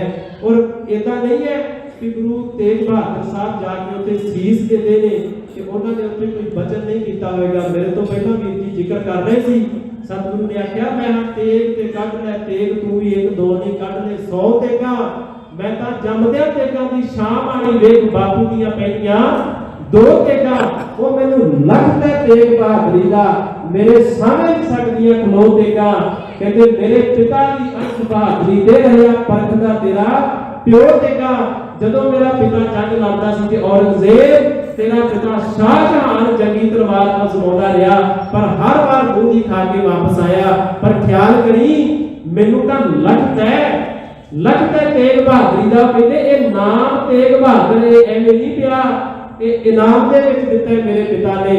ਇਹ ਤਿਆਗ ਬਲ ਜਿਸ ਦਾ ਨਾਮ ਗੁਰੂ ਤੇਗ ਬਹਾਦਰ ਸਾਹਿਬ ਹੈ, ਤੇ ਉਹਨਾਂ ਦੇ ਬੋਲ ਨੇ ਜਿਨ੍ਹਾਂ ਨੂੰ ਕਵੀ ਨੇ ਆਪਣੀ ਰਚਨਾ ਦੇ ਉੱਤੇ ਉਚਾਰਨ ਕੀਤਾ ਹੈ। ਕਹਿੰਦੇ ਤੂੰ ਮੇਰੇ ਸਾਹਮਣੇ 100 ਤੇਗਾਂ ਦਾ ਡਰ ਨਹੀਂ ਲੈ ਕੇ ਆ, ਮੈਂ ਡਰਾਂਗਾ ਨਹੀਂ, ਕਿਉਂਕਿ ਮੈਂ ਉਸ ਨਿਰਭਉ ਅਕਾਲ ਪੁਰਖ ਨਾਲ ਸਾਂਝ ਪਾ ਲਈ ਹੈ। ਤੇ ਉਸ ਨਾਲ ਸਾਂਝ ਪਾਉਣ ਤੋਂ ਕਹਿੰਦੇ ਜਿਹੜਾ ਪੂਰਨ ਪੁਰਖ ਹੁੰਦਾ ਹੈ ਨਾ, ਉਹਦੇ ਅੰਦਰ 6 ਗੁਣ ਹੁੰਦੇ ਨੇ। ਪਹਿਲਾ ਗੁਣ ਉਹਨਾਂ ਨੇ ਬਿਆਨ ਕੀਤਾ, ਕਹਿੰਦੇ ਮੰਤਰਮ ਰਾਮ ਰਾਮ ਨਾਮੰ ਧਿਆਨ ਸਰਬਤਰ ਪੂਰਨਾ। ਕਹਿੰਦੇ ਉਹਦੇ ਕੋਲ ਰਾਮ ਦੇ ਨਾਮ ਦਾ ਮੰਤਰ ਹੁੰਦਾ ਹੈ, ਧਿਆਨ ਸਰਬਤਰ ਪੂਰਨਾ। ਤੇ ਉਹਦਾ ਧਿਆਨ ਭਾਵੇਂ ਉਹ ਜ਼ਿੰਦਗੀ ਜਿਉਂਦਾ ਹੈ, ਆਪਣੇ ਪਰਿਵਾਰ ਵਿੱਚ ਰਹਿੰਦਾ ਹੈ, ਸੰਸਾਰ ਵਿੱਚ ਵਿਚਰਦਾ ਹੈ, ਆਪਣੇ ਘਰ ਦੇ ਕੰਮਾਂ ਕਾਰਾਂ ਨੂੰ ਜ਼ਿੰਮੇਵਾਰੀਆਂ ਨੂੰ ਬਾਖੂਬੀ ਸੰਭਾਲਦਾ ਹੈ, ਪਰ ਉਹਦੀ ਮਿਹਰ ਹਮੇਸ਼ਾ ਅਕਾਲ ਪੁਰਖ ਦੇ ਵਿੱਚ ਲੱਗੀ ਰਹਿੰਦੀ ਹੈ। ਦੂਜਾ ਬਚਨ ਕਹਿੰਦੇ ਮੰਤਰਕ ਰਾਮ ਰਾਮ ਨਾਮੰ ਧਿਆਨੰ ਸਰਬਤਰ ਪੂਰਨਾ ਗਿਆਨੰ ਸਭ ਦੁੱਖ ਸੁਖੰ ਜੁਗਤ ਨਿਰਮਲ ਨਿਰਵੈਰਣਾ। ਕਹਿੰਦੇ ਉਹਨੂੰ ਦੁੱਖ ਤੇ ਸੁੱਖ ਦਾ ਗਿਆਨ ਹੈ, ਵੀ ਦੁੱਖ ਕੀ ਹੁੰਦਾ ਹੈ ਤੇ ਸੁੱਖ ਕੀ ਹੁੰਦਾ ਹੈ। ਇਹ ਗੌਰ ਕਰਨ ਵਾਲੀ ਗੱਲ ਹੈ ਗੁਰੂ ਪਿਆਰਿਓ। ਦੁੱਖ ਬੁਖਾਰ ਚੜ ਜਾਣਾ ਨਹੀਂ ਹੁੰਦਾ, ਦੁੱਖ ਕਿਸੇ ਦਾ ਐਕਸੀਡੈਂਟ ਹੋ ਜਾਣਾ ਨਹੀਂ ਹੁੰਦਾ। ਇਹ ਸਰੀਰਕ ਦੁੱਖ ਨੇ ਜਿਹੜੇ ਆਉਣੇ ਨੇ, ਆਉਂਦੇ ਰਹਿਣੇ ਨੇ। ਔਰ ਜਿਹੜਾ ਰੱਬ ਦੇ ਪਿਆਰਿਆਂ ਦੀ ਜਦੋਂ ਆਪਾਂ ਗੱਲ ਕਰਦੇ, ਰੱਬ ਦੇ ਪਿਆਰਿਆਂ ਨੂੰ ਵੀ ਆਉਂਦੇ ਰਹੇ ਨੇ। ਔਰ ਇਹਨਾਂ ਦੁੱਖਾਂ ਨੂੰ ਗੁਰੂ ਨੇ ਦੁੱਖ ਹੀ ਨਹੀਂ ਆਖਿਆ। ਸਤਿਗੁਰੂ ਕਹਿੰਦੇ ਜਿਹੜਾ ਸਰੀਰਕ ਦੁੱਖਾਂ ਨੂੰ ਦੁੱਖ ਆਖਦਾ ਹੈ ਨਾ, ਮਾਫ ਕਰਨਾ ਗੁਰੂ ਪਿਆਰਿਓ, ਮੈਨੂੰ ਬਚਨ ਵਰਤਣੇ ਪੈ ਰਹੇ। ਸਤਿਗੁਰੂ ਕਹਿੰਦੇ ਮੂਰਖ ਹੈ। ਜਿਹੜਾ ਸਰੀਰ ਦੇ ਦੁੱਖਾਂ ਨੂੰ ਦੁੱਖ ਕਹਿੰਦਾ ਹੈ, ਉਹ ਤਾਂ ਇਨਸਾਨ ਹੀ ਝੱਲਾ ਹੈ। ਕਹਿੰਦੇ ਨਾਨਕ ਬੋਲਣ ਝਖਣਾ ਦੁੱਖ ਛੱਡ ਮੰਗੀਐ ਸੁੱਖ। ਜਿਹੜਾ ਗੁਰੂ ਕੋਲ ਆ ਕੇ ਕਹਿੰਦਾ ਵੀ ਮੇਰੇ ਦੁੱਖ ਦੂਰ ਹੋ ਜਾਣ, ਮੈਨੂੰ ਸੁੱਖ ਮਿਲ ਜਾਣ, ਕਹਿੰਦੇ ਉਹਦੇ ਝੱਖਾ ਮਾਰ ਰਿਹਾ। ਤੇ ਝੱਖ ਮਾਰਨੀ ਕਿਹਨੂੰ ਕਹਿੰਦੇ? ਝੱਖਾ ਕੌਣ ਮਾਰਦਾ ਹੈ? ਮੂਰਖ ਇਨਸਾਨ ਮਾਰਦਾ ਹੈ। ਕਿਉਂ? ਸਤਿਗੁਰੂ ਕਹਿੰਦੇ ਦੁੱਖ ਸੁੱਖ ਦੋਏ ਦਰ ਕੱਪੜੇ ਪਹਿਰੇ ਜਾਏ।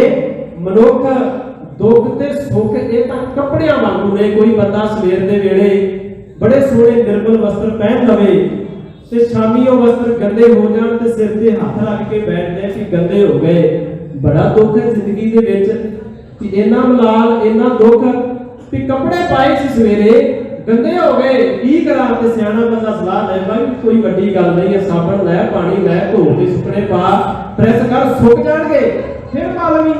ਗੱਲ ਤਾਂ ਇਹ ਨਹੀਂ ਸੀ, ਪਰ ਤੂੰ ਸਿਰ ਤੇ ਹੱਥ ਰੱਖ ਕੇ ਬੈਠ ਗਿਆ। ਸਤਿਗੁਰੂ ਕਹਿੰਦੇ ਇਸੇ ਤਰ੍ਹਾਂ ਹੀ ਮਨੁੱਖ ਦੀ ਜ਼ਿੰਦਗੀ ਦੇ ਅੰਦਰ ਦੁੱਖ ਨੇ। ਦੁੱਖ ਸੁੱਖ ਦੋਏ ਦਰ ਕੱਪੜੇ ਪਹਿਰੇ ਜਾਏ। ਮਨੁੱਖ ਗੰਦੇ ਹੋਣਗੇ ਫਿਰ ਪਾਵੇਗਾ, ਫਿਰ ਗੰਦੇ ਹੋਣਗੇ ਧੋ ਸਕਦਾ ਹੈ।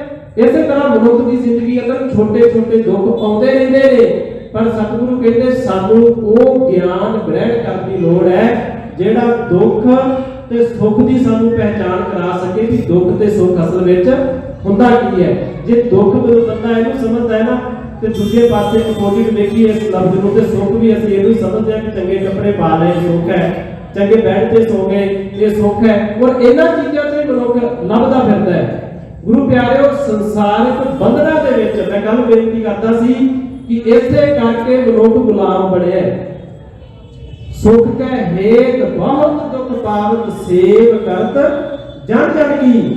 ਸੁਖ ਦੇ ਚੱਕਰ ਵਿੱਚ ਬੰਦਾ ਦੁੱਖ ਦੇ ਜਾਲ ਦੇ ਵਿੱਚ ਫਸਦਾ ਹੈ ਔਰ ਸੁਖ ਦੇ ਚੱਕਰ ਵਿੱਚ ਹੀ ਕਿਸੇ ਦਾ ਗੁਲਾਮ ਬਣ ਜਾਂਦਾ ਹੈ। ਜਿਸ ਗੁਰੂ ਦੀ ਸ਼ਹਾਦਤ ਨੂੰ ਅੱਜ ਪ੍ਰਣਾਮ ਕਰਨ ਪਹੁੰਚੇ ਹੋ ਉਹਨੇ ਮਨੁੱਖੀ ਅਧਿਕਾਰਾਂ ਦੀ ਰਾਖੀ ਕੀਤੀ।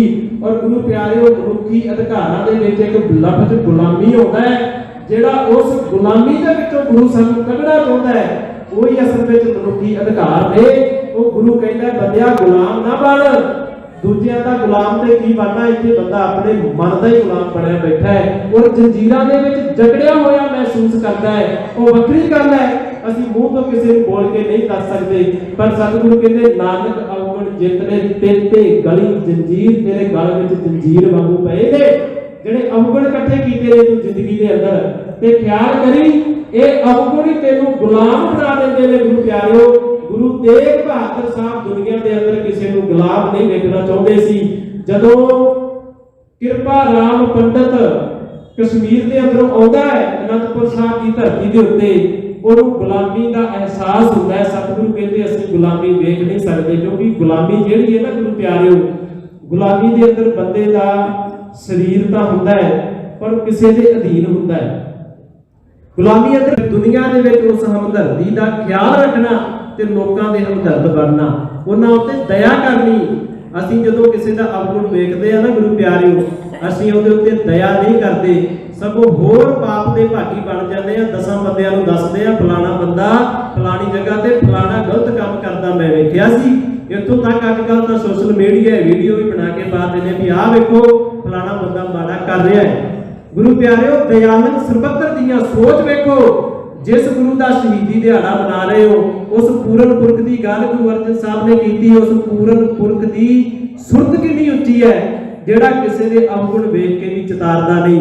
ਕਹਿੰਦੇ ਦਇਆਲਨ ਸਰਬੱਤਰ ਜੀਆਂ ਪੰਜ ਦੋਖ ਵਿਵਰਜਤਾ, ਪੰਜਾਂ ਦੋਖਾਂ ਨੂੰ ਆਪਣੇ ਅੰਦਰੋਂ ਵਰਜ ਦਿੰਦਾ ਹੈ। ਉਹ ਕਾਮ ਕ੍ਰੋਧ ਲੋਭ ਹੰਕਾਰ ਦੇ ਵਸ ਨਹੀਂ ਹੁੰਦਾ, ਇਹਨਾਂ ਦਾ ਗੁਲਾਮ ਨਹੀਂ ਬਣਦਾ। ਚੌਥਾ ਗੁਣ ਆਖਿਆ ਸਤਿਗੁਰੂ ਨੇ ਕਹਿੰਦੇ ਭੋਜਨ ਗੋਪਾਲ ਕੀਰਤਨ ਅਲਪ ਮਾਇਆ ਜਲ ਕਮਲ ਰਹਿਤਾ। ਕਹਿੰਦੇ ਉਹ ਗੋਪਾਲ ਦੇ ਨਾਮ ਦਾ ਭੋਜਨ ਕਰਦਾ ਹੈ, ਪਰਮਾਤਮਾ ਦੇ ਨਾਮ ਦਾ ਭੋਜਨ ਕਰਦਾ ਹੈ। ਪਰ ਗੁਰੂ ਪਿਆਰਿਓ ਇੱਥੇ ਵੀ ਗੱਲ ਸੋਚਣ ਵਾਲੀ ਹੈ, ਭੋਜਨ ਉਹ ਹੀ ਕਰੇਗਾ ਜਿਹਨੂੰ ਭੁੱਖ ਲੱਗੇਗੀ। ਭੋਜਨ ਉਹ ਹੀ ਕਰ ਸਕਦਾ ਹੈ, ਦੂਜਾ ਭੋਜਨ ਕਰ ਵੀ ਲਵੇ ਉਹਨੂੰ ਲਾਭ ਕੋਈ ਨਹੀਂ ਹੋਣਾ। ਆਪਾਂ ਕਹਿੰਦੇ ਆ ਅਸੀਂ ਪਾਠ ਕਰਦੇ ਆ ਸਮਝ ਨਹੀਂ ਆਉਂਦੀ, ਸਮਝ ਤਾਂ ਨਹੀਂ ਆਉਂਦੀ ਕਿਉਂਕਿ ਅੰਦਰ ਭੁੱਖ ਨਹੀਂ ਹੈਗੀ। ਪਰ ਸਤਿਗੁਰੂ ਕਹਿੰਦੇ ਜਦੋਂ ਸਾਚੇ ਨਾਮ ਕੀ ਲਾਗੇ ਭੂਖ ਉਤ ਭੁੱਖੇ ਖਾਏ ਚਲੀਏ ਦੁੱਖ। ਤੇਰਾ ਆ ਜਿਹੜਾ ਪਰਮਾਤਮਾ ਨਾਲੋਂ ਵਿਛੜਨ ਵਾਲਾ ਦੁੱਖ ਹੈ ਨਾ, ਦੁੱਖ ਸਮਝਣਾ ਜਿਹਦਾ ਮੈਂ ਜ਼ਿਕਰ ਕਰ ਰਿਹਾ ਸੀ, ਬੁਖਾਰ ਚੜ ਜਾਣਾ ਦੁੱਖ ਨਹੀਂ ਹੈ। ਇਹ ਦੁੱਖ ਕਦੋਂ ਦੂਰ ਹੋਏਗਾ? ਜਦੋਂ ਸੱਚੇ ਨਾਮ ਦੀ ਭੁੱਖ ਲੱਗੇਗੀ। ਭੁੱਖ ਤਾਂ ਲੱਗੀ ਨਹੀਂ, ਜਿੰਨਾ ਚਿਰ ਬੰਦੇ ਨੂੰ ਭੁੱਖ ਨਾ ਲੱਗੀ ਹੋਵੇ ਨਾ ਗੁਰੂ ਪਿਆਰਿਓ, ਮੈਂ ਅਕਸਰ ਬੇਨਤੀ ਕਰਦਾ ਵੀ ਪਖੰਡ ਪਤਾ ਬੰਦੇ ਦੀ ਜ਼ਿੰਦਗੀ ਵਿੱਚ ਕਦੋਂ ਆਉਂਦਾ ਹੈ? ਜਦੋਂ ਉਹਦੀ ਜ਼ਿੰਦਗੀ 'ਚ ਭੁੱਖ ਨਾ ਲੱਗੀ ਹੋਵੇ। ਤੁਸੀਂ ਵੇਖਣਾ ਘਰ ਦਾ ਵਿਹਲੜ ਬੱਚਾ ਜਿਹੜਾ 19-20 ਸਾਲ ਦੀ ਉਮਰ ਹੈ, ਉਹ ਕੁਝ ਨਹੀਂ ਕਰਦਾ, ਘਰ ਵਿੱਚ ਸਵੇਰੇ ਉੱਠਦਾ ਹੈ, ਇਦਾਂ ਯਾਰਾਂ ਬੇਲੀਆਂ ਨਾਲ ਘੁੰਮ ਕੇ ਦਿਨੇ ਵਾਪਸ ਆਉਂਦਾ ਹੈ, ਫਿਰ ਮਾਂ ਨੂੰ ਆਵਾਜ਼ ਮਾਰਦਾ ਵੀ ਰੋਟੀ ਨਹੀਂ ਬਣਾਈ। ਮਾਂ ਕਹਿੰਦੀ ਵੀ ਬਣਾਈ ਹੈ। ਕਹਿੰਦਾ ਕਿੱਥੇ ਹੈ? ਨਾ ਕਿਸੇ ਟੇਬਲ ਦੇ ਉੱਤੇ ਪਾਣੀ ਪਿਆ, ਨਾ ਕੋਈ ਥਾਲ ਸਜਾਇਆ, ਨਾ ਮੇਰੀ ਸੇਵਾ ਦੇ ਵਿੱਚ ਕੋਈ ਆਇਆ ਪਰਿਵਾਰ ਦਾ ਮੈਂਬਰ। ਉਹ ਫਿਰ ਨਖਰੇ ਕਰਦਾ ਹੈ, ਪਖੰਡ ਕਰਦਾ ਹੈ, ਕਿਉਂਕਿ ਅੰਦਰ ਭੁੱਖ ਨਹੀਂ। ਜਦੋਂ ਮਿਹਨਤ ਨਹੀਂ ਕੀਤੀ ਭੁੱਖ ਲੱਗਣੀ ਕਿੱਥੋਂ ਹੈ? ਦੂਜੇ ਪਾਸੇ ਇੱਕ ਕਿਸਾਨ ਸਵੇਰ ਦਾ ਖੇਤ ਵਿੱਚ ਗਿਆ, 12 ਵੱਜ ਗਏ ਤੇ ਭੁੱਖ ਲੱਗੀ ਹੈ, ਘਰ ਵਿੱਚ ਆਉਂਦਾ ਹੈ, ਵੇਖਦਾ ਵੀ ਕੋਈ ਪਰਿਵਾਰ ਦਾ ਮੈਂਬਰ ਸਾਹਮਣੇ ਨਹੀਂ ਦਿਖਦਾ, ਹੱਥ ਸਾਫ਼ ਕਰਦਾ, ਸਿੱਧਾ ਰਸੋਈ 'ਚ ਜਾਂਦਾ ਹੈ, ਆਪਣੇ ਹੱਥ ਤੇ 2 ਪ੍ਰਸ਼ਾਦੇ ਰੱਖਦਾ, ਸਬਜ਼ੀ ਰੱਖਦਾ, ਛਕ ਲੈਂਦਾ ਹੈ। ਹੁਣ ਸਵਾਦ ਕਿਹਨੂੰ ਆਇਆ ਗੁਰੂ ਪਿਆਰਿਓ? ਜਿਹੜਾ ਸਵੇਰ ਦਾ ਆ ਕੇ ਘਰਦਿਆਂ ਦੇ ਉੱਤੇ ਤਾਨੇ ਮਿਹਣੇ ਮਾਰ ਰਿਹਾ ਸੀ, ਪਖੰਡ ਕਰ ਰਿਹਾ ਸੀ, ਉਹਨੂੰ ਆਵੇਗਾ? ਜਾਂ ਜਿਹੜਾ ਖੇਤ ਵਿੱਚੋਂ ਮਿਹਨਤ ਕਰਕੇ ਆਇਆ ਸੀ ਉਹਨੂੰ ਆਵੇਗਾ? ਜਿਹਦੇ ਅੰਦਰ ਭੁੱਖ ਲੱਗੀ ਹੈ ਸਵਾਦ ਉਹਨੂੰ ਆਵੇਗਾ। ਜਦੋਂ ਭੁੱਖ ਨਾ ਲੱਗੀ ਹੋਵੇ ਫਿਰ ਬੰਦੇ ਦੇ ਅੰਦਰ ਤੁਸੀਂ 36 ਪ੍ਰਕਾਰ ਦੇ ਭੋਜਨ ਉਹਦੇ ਸਾਹਮਣੇ ਸਜਾ ਕੇ ਰੱਖ ਦਿਓ, ਉਹਨੂੰ ਸਵਾਦ ਨਹੀਂ ਆਏਗਾ। ਪਰ ਜੇ ਭੁੱਖ ਲੱਗੀ ਹੋਵੇ ਅਚਾਰ ਨਾਲ ਵੀ ਰੋਟੀ ਖਾਂਦਾ, ਸਵਾਦ ਆਉਂਦਾ ਹੈ। ਸਤਿਗੁਰੂ ਕਹਿੰਦੇ ਆਪਣੇ ਅੰਦਰ ਭੁੱਖ ਪੈਦਾ ਕਰ ਨਾਮ ਦੀ। ਜੇ ਸਵਾਦ ਲੈਣਾ ਹੈ ਨਾਮ ਦਾ, ਜੇ ਨਾਮ ਦਾ ਸਵਾਦ ਲੈਣਾ ਤੇ ਭੁੱਖ ਪੈਦਾ। ਮੈਂ ਅੱਗੇ ਬੇਨਤੀ ਕਰਦਾ ਹਾਂ, ਸਮਾਂ ਮੇਰਾ ਲਗਭਗ ਸਮਾਪਤੀ ਵੱਲ ਹੈ, ਪਰ ਮੈਂ ਬਚਨ ਸਾਂਝੇ ਕਰਕੇ ਸਮਾਪਤੀ ਵੱਲ ਜਾਣਾ। ਗੁਰੂ ਪਿਆਰਿਓ, ਗੁਰਬਾਣੀ ਅੰਦਰ ਨਾ ਸਤਿਗੁਰੂ ਨੇ ਆਖਿਆ ਆਪਣੇ ਅੰਦਰ ਵਿਯੋਗ ਪੈਦਾ ਕਰ, ਕਿਉਂਕਿ ਵਿਯੋਗ ਦਾ ਅਰਥ ਕੀ ਹੁੰਦਾ ਹੈ? ਵਿਛੋੜਾ ਹੁੰਦਾ ਹੈ। ਜਿੰਨਾ ਚਿਰ ਤੂੰ ਆਪਣੇ ਅੰਦਰ ਵਿਛੋੜਾ ਪੈਦਾ ਨਹੀਂ ਨਾ ਕਰਦਾ, ਉਹਨਾਂ ਚਿਰ ਤੈਨੂੰ ਪ੍ਰਭੂ ਪਰਮਾਤਮਾ ਦੀ ਮਿਲਣੀ ਦਾ ਸਵਾਦ ਆਨੰਦ ਨਹੀਂ ਆਉਣਾ। ਖਿਆਲ ਰੱਖੀ, ਜਿਹੜੀ ਚੀਜ਼ ਬੰਦੇ ਨੂੰ ਮਿਹਨਤ ਤੋਂ ਬਿਨਾਂ ਮਿਲ ਜਾਏ ਨਾ ਗੁਰੂ ਪਿਆਰਿਓ, ਉਹਦਾ ਸਵਾਦ ਨਹੀਂ ਆਉਂਦਾ। ਤੁਸੀਂ ਵੇਖਿਓ ਅਮੀਰ ਘਰਾਂ ਦੇ ਬੱਚੇ ਅਕਸਰ ਪਰਵਾਹ ਨਹੀਂ ਕਰਦੇ, ਉਹਨਾਂ ਨੂੰ ਬੁਲਟ ਵੀ ਲੈ ਕੇ ਦੇ ਦੇਣ, ਜਿੱਥੇ ਮਰਜ਼ੀ ਖੜਾ ਰਹਿੰਦਾ, ਵੇਖਦੇ ਨਹੀਂ, ਪਤਾ ਕਿ ਫੇਰ ਮਿਲ ਜਾਣਾ ਹੈ। ਗਰੀਬ ਘਰ ਦੇ ਬੱਚੇ ਨੂੰ ਸਾਈਕਲ ਵੀ ਮਿਲ ਜਾਵੇ ਤੇ ਸ਼ਾਮ ਨੂੰ ਸਾਫ ਮਾਰ ਕੇ ਕੱਪੜਾ ਮਾਰ ਕੇ ਸੌਂਦਾ ਹੈ, ਰਾਤ ਨੂੰ ਵੀ ਉੱਠ ਕੇ ਆਪਣੇ ਪਿਤਾ ਨੂੰ ਕਹਿੰਦੇ ਪਿਤਾ ਜੀ ਸਾਈਕਲ ਬਾਹਰ ਪਿਆ ਹੈ, ਕੋਈ ਲੈ ਕੇ ਤੇ ਨਹੀਂ ਜਾਵੇਗਾ। ਪਤਾ ਹੈ ਕਿ ਤਰਲਿਆਂ ਨਾਲ ਮਿਲਿਆ, ਚੀਜ਼ ਹੈ ਨਹੀਂ ਸੀ, ਉਹਨੂੰ ਸਵਾਦ ਆਉਂਦਾ ਹੈ ਉਸ ਚੀਜ਼ ਦਾ। ਮੈਂ ਇਹ ਕਹਿੰਦਾ ਵੀ ਬੁਲਟ ਲੈਣਾ ਮਾੜੀ ਚੀਜ਼ ਹੈ, ਸਾਧਨ ਹੈ, ਵਰਤਿਆ ਜਾ ਸਕਦਾ ਹੈ, ਪਰ ਸਿਰਫ ਇੱਕ ਉਦਾਹਰਣ ਹੈ, ਉਦਾਹਰਣ ਦਾ ਇੱਕੋ ਪੱਖ ਹੁੰਦਾ ਹੈ।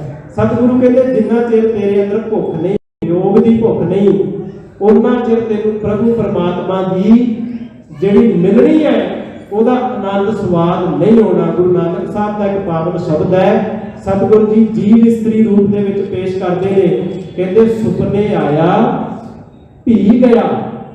ਪ੍ਰਭੂ ਪਤੀ ਸੁਪਨੇ ਦੇ ਵਿੱਚ ਆਇਆ ਸੀ ਪਰ ਚਲਾ ਗਿਆ। ਕਹਿੰਦੇ ਆਏ ਨਾ ਸਕਾਂ ਤੁਝ ਕਨ ਪਿਆਰੇ, ਭੇਜ ਨਾ ਸਕਾਂ ਕੋਈ। हे ਪਿਆਰੇ ਪ੍ਰਭੂ, ਤੂੰ ਸੁਪਨੇ ਦੇ ਵਿੱਚ ਆਇਆ ਤੇ ਸੁਪਨਾ ਖੁੱਲਿਆ, ਨੀਂਦ ਖੁੱਲ ਗਈ, ਜਾਗ ਆ ਗਈ, ਤੂੰ ਚਲਾ ਗਿਆ। ਮੇਰੀ ਇੰਨੀ ਹਿੰਮਤ ਨਹੀਂ ਕਿ ਮੈਂ ਤੇਰੇ ਤੱਕ ਕਿਸੇ ਨੂੰ ਸੁਨੇਹਾ ਦੇ ਕੇ ਭੇਜ ਦਿਆਂ ਕਿ ਮੈਂ ਤੇਰੀ ਤਾਂਘ ਦੇ ਵਿੱਚ ਕਿੰਨੀ ਦੁਖੀ ਆ। ਕਹਿੰਦੇ ਆਏ ਨਾ ਸਕਾਂ, ਨਾ ਮੈਂ ਆ ਸਕਦੀ ਆ, ਤੇ ਭੇਜ ਨਾ ਸਕਾਂ ਕੋਈ, ਨਾ ਮੈਂ ਭੇਜ ਸਕਦੀ ਆ। ਕਹਿੰਦੇ ਆਓ ਸੁਭਾਗੀ ਨੀਂਦੜੀਏ, ਮਤ ਸ਼ਹਿ ਦੇਖਾਂ ਸੋਏ। हे ਪਿਆਰੀ ਨੀਂਦ, ਵੇਖੋ ਗੁਰਬਾਣੀ ਦੇ ਬੋਲ ਨੇ, ਸਤਿਗੁਰ ਨੇ ਨੀਂਦ ਨੂੰ ਵੀ ਚੰਗੀ ਆਖਿਆ। ਇੱਕ ਸੁੱਤੇ ਬੰਦੇ ਨੂੰ ਆਪਾਂ ਮਾੜਾ ਆਖਦੇ ਹਾਂ ਕਿ ਸੁੱਤਾ ਆਲਸੀ ਹੈ। ਸਤਿਗੁਰੂ ਕਹਿੰਦੇ ਕਿ ਸੁੱਤੇ ਦੀ ਸੁਰਤ ਜੁੜਦੀ ਹੈ ਤਾਂ ਚੰਗਾ ਹੈ ਕਿ ਸੁਰਤ ਜੁੜ ਜਾਏ। ਇੱਕ ਕਬੀਰ ਸਾਹਿਬ ਦਾ ਇੱਥੋਂ ਤੱਕ ਕਹਿੰਦੇ ਕਬੀਰ ਸੁਪਨੇ ਹੂੰ ਪਰੜਾਏ ਕੇ, ਜੇ ਮੁਖ ਨਿਕਸੈ ਰਾਮ, ਤਾਕੇ ਪਾਕੀ ਬਾਣੀ ਪ੍ਰਗਟ ਹੋਏ ਕੋ ਚਾਮ। ਉਹ ਮੇਰੇ ਤਨ ਦੀਆਂ ਜੁੱਤੀਆਂ ਬਣਾ ਕੇ ਪਾ ਲਵੇ। ਜਿਹੜਾ ਬੰਦਾ ਸੁਪਨੇ ਵਿੱਚ ਵੀ ਉੱਠ ਕੇ ਰਾਮ ਰਾਮ ਵਾਹਿਗੁਰੂ ਵਾਹਿਗੁਰੂ ਦਾ ਕਿਸੇ ਵੀ ਤਰੀਕੇ ਦਾ ਨਾਮ ਲੈਂਦਾ ਹੈ, ਆਪਣੇ ਤਨ ਦੀਆਂ ਜੁੱਤੀਆਂ ਦੇਣ ਵਾਸਤੇ ਮੈਂ ਤਿਆਰ ਹਾਂ। ਸੋ ਗੁਰੂ ਪਿਆਰਿਓ, ਬੇਨਤੀ ਕਰ ਰਿਹਾ ਸੀ, ਜਿੰਨਾ ਚਿਰ ਅੰਦਰ ਭੁੱਖ ਨਹੀਂ, ਜਿੰਨਾ ਚਿਰ ਅੰਦਰ ਪਿਆਸ ਨਹੀਂ, ਜਿਸ ਬੰਦੇ ਨੂੰ ਪਿਆਸ ਨਹੀਂ ਲੱਗੀ ਉਹਦੇ ਅੰਦਰ ਤੁਸੀਂ ਉਹਦੇ ਸਾਹਮਣੇ ਸ਼ਰਬਤ ਬਣਾ ਕੇ ਰੱਖ ਦਿਓ, ਕਹੇਗਾ ਵੀ ਸਵਾਦ ਨਹੀਂ ਹੈਗਾ, ਫਿੱਕਾ ਹੈ। ਜਿਸ ਨੂੰ ਪਿਆਸ ਲੱਗੀ ਉਹ ਹੱਥ ਦਾ ਕਾਸਾ ਬਣਾ ਕੇ ਖੇਤ ਦੇ ਵਿੱਚ ਪਾਣੀ ਛਕ ਲੈਂਦਾ, ਜਲ ਛਕ ਲੈਂਦਾ, ਹੱਥ ਦਾ ਕਾਸਾ ਬਣਾ ਕੇ ਵੀ ਘੁੱਟ ਭਰ ਲੈਂਦਾ ਤੇ ਕਹਿੰਦਾ ਵੀ ਸਵਾਦ ਆ ਗਿਆ। ਸਵਾਦ ਉਦੋਂ ਹੋਣਾ ਹੈ ਜਦੋਂ ਸਾਨੂੰ ਇਸ ਗੱਲ ਦਾ ਗਿਆਨ ਹੋ ਗਿਆ ਵੀ ਅਸੀਂ ਕਿਸੇ ਤੋਂ ਵਿਛੜੇ ਹੋਏ ਆ, ਸਾਨੂੰ ਭੁੱਖ ਲੱਗੀ ਹੈ, ਉਸ ਭੁੱਖ ਵਿੱਚ ਛਕਾਂਗੇ ਤੇ ਸਾਚੇ ਨਾਮ ਦੀ ਲਾਗੇ ਭੂਖ ਉਤ ਭੁੱਖੇ ਖਾਏ ਚਲੀਏ ਦੁੱਖ। ਫਿਰ ਸਾਡਾ ਪ੍ਰਭੂ ਪਰਮਾਤਮਾ ਤੋਂ ਵਿਛੜਨ ਵਾਲਾ ਦੁੱਖ ਜਿਹੜਾ ਹੈ ਉਹ ਦੂਰ ਹੋ ਜਾਏਗਾ। ਸਤਿਗੁਰੂ ਕਹਿੰਦੇ ਦਇਆਲੰ ਸਰਬੱਤਰ ਜੀਆ ਪੰਚ ਦੋਖ ਵਿਵਰਜਤਾ। ਭੋਜਨੰ ਗੋਪਾਲ ਕੀਰਤਨੰ, ਫਿਰ ਉਹ ਗੋਪਾਲ ਦੇ ਕੀਰਤਾ ਪ੍ਰਭੂ ਦੀ ਕੀਰਤੀ ਦਾ ਭੋਜਨ ਕਰਦਾ ਹੈ। ਅਲਪ ਮਾਇਆ ਜਲ ਕਮਲ ਰਹਿਤਾ, ਇਹ ਚੌਥਾ ਗੁਣ ਹੈ ਪੂਰਨ ਪੁਰਖ ਦਾ। ਪੰਜਵੇਂ ਗੁਣ ਦਾ ਜ਼ਿਕਰ ਕੀਤਾ ਗੁਰੂ ਅਰਜਨ ਸਾਹਿਬ ਸਤਿਗੁਰ ਸੱਚੇ ਪਾਤਸ਼ਾਹ ਜੀ ਨੇ, ਕਹਿਣ ਲੱਗੇ ਉਪਦੇਸ਼ੰ ਸਮ ਮਿੱਤਰ ਸਤਰਾ, ਭਗਵੰਤ ਭਗਤ ਭਾਵਨੀ। ਉਹ ਸਾਰੇ ਮਿੱਤਰਾਂ ਤੇ ਦੁਸ਼ਮਣਾਂ ਨੂੰ ਬਰਾਬਰ ਦਾ ਉਪਦੇਸ਼ ਦਿੰਦਾ ਹੈ। ਆਪਾਂ ਗੱਲ ਕਰਦੇ ਹਾਂ ਜਦੋਂ ਗੁਰਬਾਣੀ ਦੀ ਵੀ ਉਪਦੇਸ਼ ਚਹੁ ਵਰਨਾ ਕੋ ਸਾਂਝਾ, ਉਹ ਇਸੇ ਪੰਕਤੀ ਦੀ ਆਪਾਂ ਵਿਆਖਿਆ ਕਰਦੇ ਹਾਂ ਵੀ ਗੁਰੂ ਦਾ ਉਪਦੇਸ਼ ਚਹੁ ਵਰਨਾ ਵਾਸਤੇ ਸਾਂਝਾ ਹੈ। ਵਰਨਾ ਦੇ ਵਿੱਚ ਮਿੱਤਰ ਵੀ ਆਉਂਦੇ ਨੇ, ਦੁਸ਼ਮਣ ਵੀ ਆਉਂਦੇ ਨੇ, ਆਪਣੇ ਵੀ ਆਉਂਦੇ ਨੇ, ਬਗਾਨੇ ਵੀ ਆਉਂਦੇ ਨੇ, ਸਾਰੇ ਹੀ ਆਉਂਦੇ ਨੇ। ਔਰ ਸਤਿਗੁਰ ਦੀ ਸੁਰਤ ਏਦਾਂ ਦੀ ਹੈ, ਪੂਰਨ ਪੁਰਖ ਦਾ ਗੁਣ ਏਦਾਂ ਦਾ ਹੈ ਕਿ ਉਹ ਉਪਦੇਸ਼ਕ ਸਮ ਮਿੱਤਰ ਸਤਰਾ, ਭਗਵੰਤ ਭਗਤ ਭਾਵਨੀ, ਕਿ ਉਹ ਪ੍ਰਮਾਤਮਾ ਦੀ ਭਾਵਨੀ ਦੇ ਵਿੱਚ ਹਮੇਸ਼ਾ ਆਪਣਾ ਜੀਵਨ ਬਸਰ ਕਰਦਾ ਹੈ। ਸੋ ਗੁਰੂ ਪਿਆਰਿਓ, ਛੇਵਾਂ ਗੁਣ ਦੱਸਿਆ ਗੁਰੂ ਤੇਗ ਬਹਾਦਰ ਸਾਹਿਬ ਜੀ ਦਾ, ਪੂਰਨ ਪੁਰਖ ਦਾ। ਗੁਰੂ ਅਰਜਨ ਸਾਹਿਬ ਜੀ ਨੇ ਕਹਿਣ ਲੱਗੇ ਪਰ ਨਿੰਦਾ ਲੈ ਸਰੋਤ ਸ਼ਰਵਣੰ, ਆਪ ਤਿਆਗ ਸਗਲ ਰਿਣ ਕਾ। ਉਹ ਪਰਾਈ ਨਿੰਦਾ ਆਪਣੇ ਕੰਨਾਂ ਦੇ ਨਾਲ ਸੁਣਨਾ ਨਹੀਂ ਲੋਚਦਾ। ਪਰ ਨਿੰਦਾ ਲੈ ਸਰੋਤ ਸ਼ਰਵਣੰ, ਆਪ ਤਿਆਗ ਆਪਣਾ ਆਪਾ ਹੀ ਤਿਆਗ ਦਿੰਦਾ ਹੈ। ਉਹ ਭਾਵੇਂ ਮਨ ਕਰਕੇ ਹੋਵੇ ਤੇ ਭਾਵੇਂ ਸਰੀਰ ਕਰਕੇ ਹੋਵੇ, ਜਿਹੜਾ ਗੁਰੂ ਤੇਗ ਬਹਾਦਰ ਸਾਹਿਬ ਜੀ ਨੇ ਛੋੜ ਦਿੱਤਾ, ਜਿਹਨੂੰ ਇਤਿਹਾਸਕਾਰਾਂ ਨੇ ਲਿਖਿਆ ਹੈ ਬਾਂਹ ਜਿਨ੍ਹਾਂ ਦੀ ਪਕੜੀ ਹੈ ਸਿਰ ਦੀਜੇ ਬਾਂਹ ਨਾ ਛੋੜੀਏ। ਗੁਰੂ ਤੇਗ ਬਹਾਦਰ ਬੋਲਿਆ ਧਰ ਪਈਏ ਧਰਮ ਨਾ ਛੋੜੀਏ। ਔਰ ਗੁਰੂ ਤੇਗ ਬਹਾਦਰ ਸਾਹਿਬ ਜੀ ਨੇ ਜਦੋਂ ਪੂਰਨ ਪੁਰਖ ਦੀ ਗੱਲ ਮੈਂ ਕਰ ਰਿਹਾ ਸੀ 6 ਗੁਣਾਂ ਦੀ, ਸਤਿਗੁਰੂ ਕਹਿੰਦੇ ਖੱਟ ਲਖਿਆਣ, ਖੱਟ ਸੰਸਕ੍ਰਿਤ ਦਾ ਸ਼ਬਦ ਹੈ ਜਿਹਦਾ ਅਰਥ ਹੁੰਦਾ 6, ਕਹਿੰਦੇ ਖੱਟ ਲਖਿਆਣ ਪੂਰਨ ਪੁਰਖਾ, ਨਾਨਕ ਨਾਮ ਸਾਧ ਸਵਜਣਾ। ਇਹ ਪੂਰਨ ਪੁਰਖ ਦੇ ਗੁਣ ਨੇ ਤੇ ਇਹ ਗੁਣ ਆਪਣੇ ਅੰਦਰ ਲਿਆਉਣ ਵਾਸਤੇ ਦੀਨ ਦਿਆਲ ਸਗਲ ਭੈ ਭੰਜਨ ਸ਼ਰਨ ਤਾਹੇ ਤੁਮ ਬਾਰੇ, ਤੈਨੂੰ ਇਸ ਸ਼ਰਨ ਵਿੱਚ ਬਹਿਣਾ ਪੈਣਾ ਹੈ। ਕੱਲ ਨੂੰ ਅਗਲੇ ਜੀਵਨ ਦਾ ਜ਼ਿਕਰ ਗੁਰੂ ਤੇਗ ਬਹਾਦਰ ਸਾਹਿਬ ਜੀ ਦਾ ਕਰਨ ਦਾ ਯਤਨ ਕਰਾਂਗੇ। ਸੋ ਇਤਨੀਆਂ ਕੋ ਬੇਨਤੀਆਂ ਪ੍ਰਵਾਨ ਕਰ ਰਹੀਆਂ। ਆਪ ਸਾਰੀ ਸੰਗਤ ਦਾ ਤਹਿ ਦਿਲੋਂ ਧੰਨਵਾਦ, ਕੋਟਾਨ ਕੋਟ ਸ਼ੁਕਰਾਨਾ। ਗੁਰੂ ਗ੍ਰੰਥ ਸਾਹਿਬ ਜੀ ਦਾ ਸਮੇਂ ਦੀ ਸਮਾਪਤੀ ਹੈ। ਬਹੁਤ ਹੀ ਸਤਿਕਾਰਯੋਗ ਪਿਆਰੇ ਗੁਰਸਿੱਖ ਜਿਹੜੇ ਦੂਰੋਂ ਚੱਲ ਕੇ ਗੁਰੂ ਕੀ ਨਗਰੀ ਤੋਂ ਸਾਡੇ ਕੋਲ ਪਹੁੰਚੇ ਨੇ, ਉਹਨਾਂ ਨੇ ਆਪ ਜੀ ਨੂੰ ਨਿਹਾਲ ਕਰਨਾ ਹੈ। ਸੋ ਇਸੇ ਤਰ੍ਹਾਂ ਸਾਵਧਾਨੀ ਦੇ ਨਾਲ ਬੈਠ ਕੇ ਆਪ ਜੀ ਸੁਣਨ ਦੀ ਕਿਰਪਾਲਤਾ ਕਰੋ। ਭੁੱਲਾਂ ਚੁੱਕਾਂ ਦੀ ਖਿਮਾ ਫਤਿਹ ਬੁਲਾਓ ਜੀ। ਵਾਹਿਗੁਰੂ ਜੀ ਕਾ ਖਾਲਸਾ, ਵਾਹਿਗੁਰੂ ਜੀ ਕੀ ਫਤਿਹ। ਏਕਰ ਹੋਰ ਦਲੀਸ ਸਿਰ ਪ੍ਰਭੁਰ ਕੀਆ ਪਿਆਰ, ਤੇਗ ਬਹਾਦਰ ਸੀ ਕਿਰਿਆ, ਕਰੀ ਨ ਕਿਨਹੁ ਆਨ। तेग बहादुर के चल पयो जगत को शोक, है सब जग पयो। जय जय जय।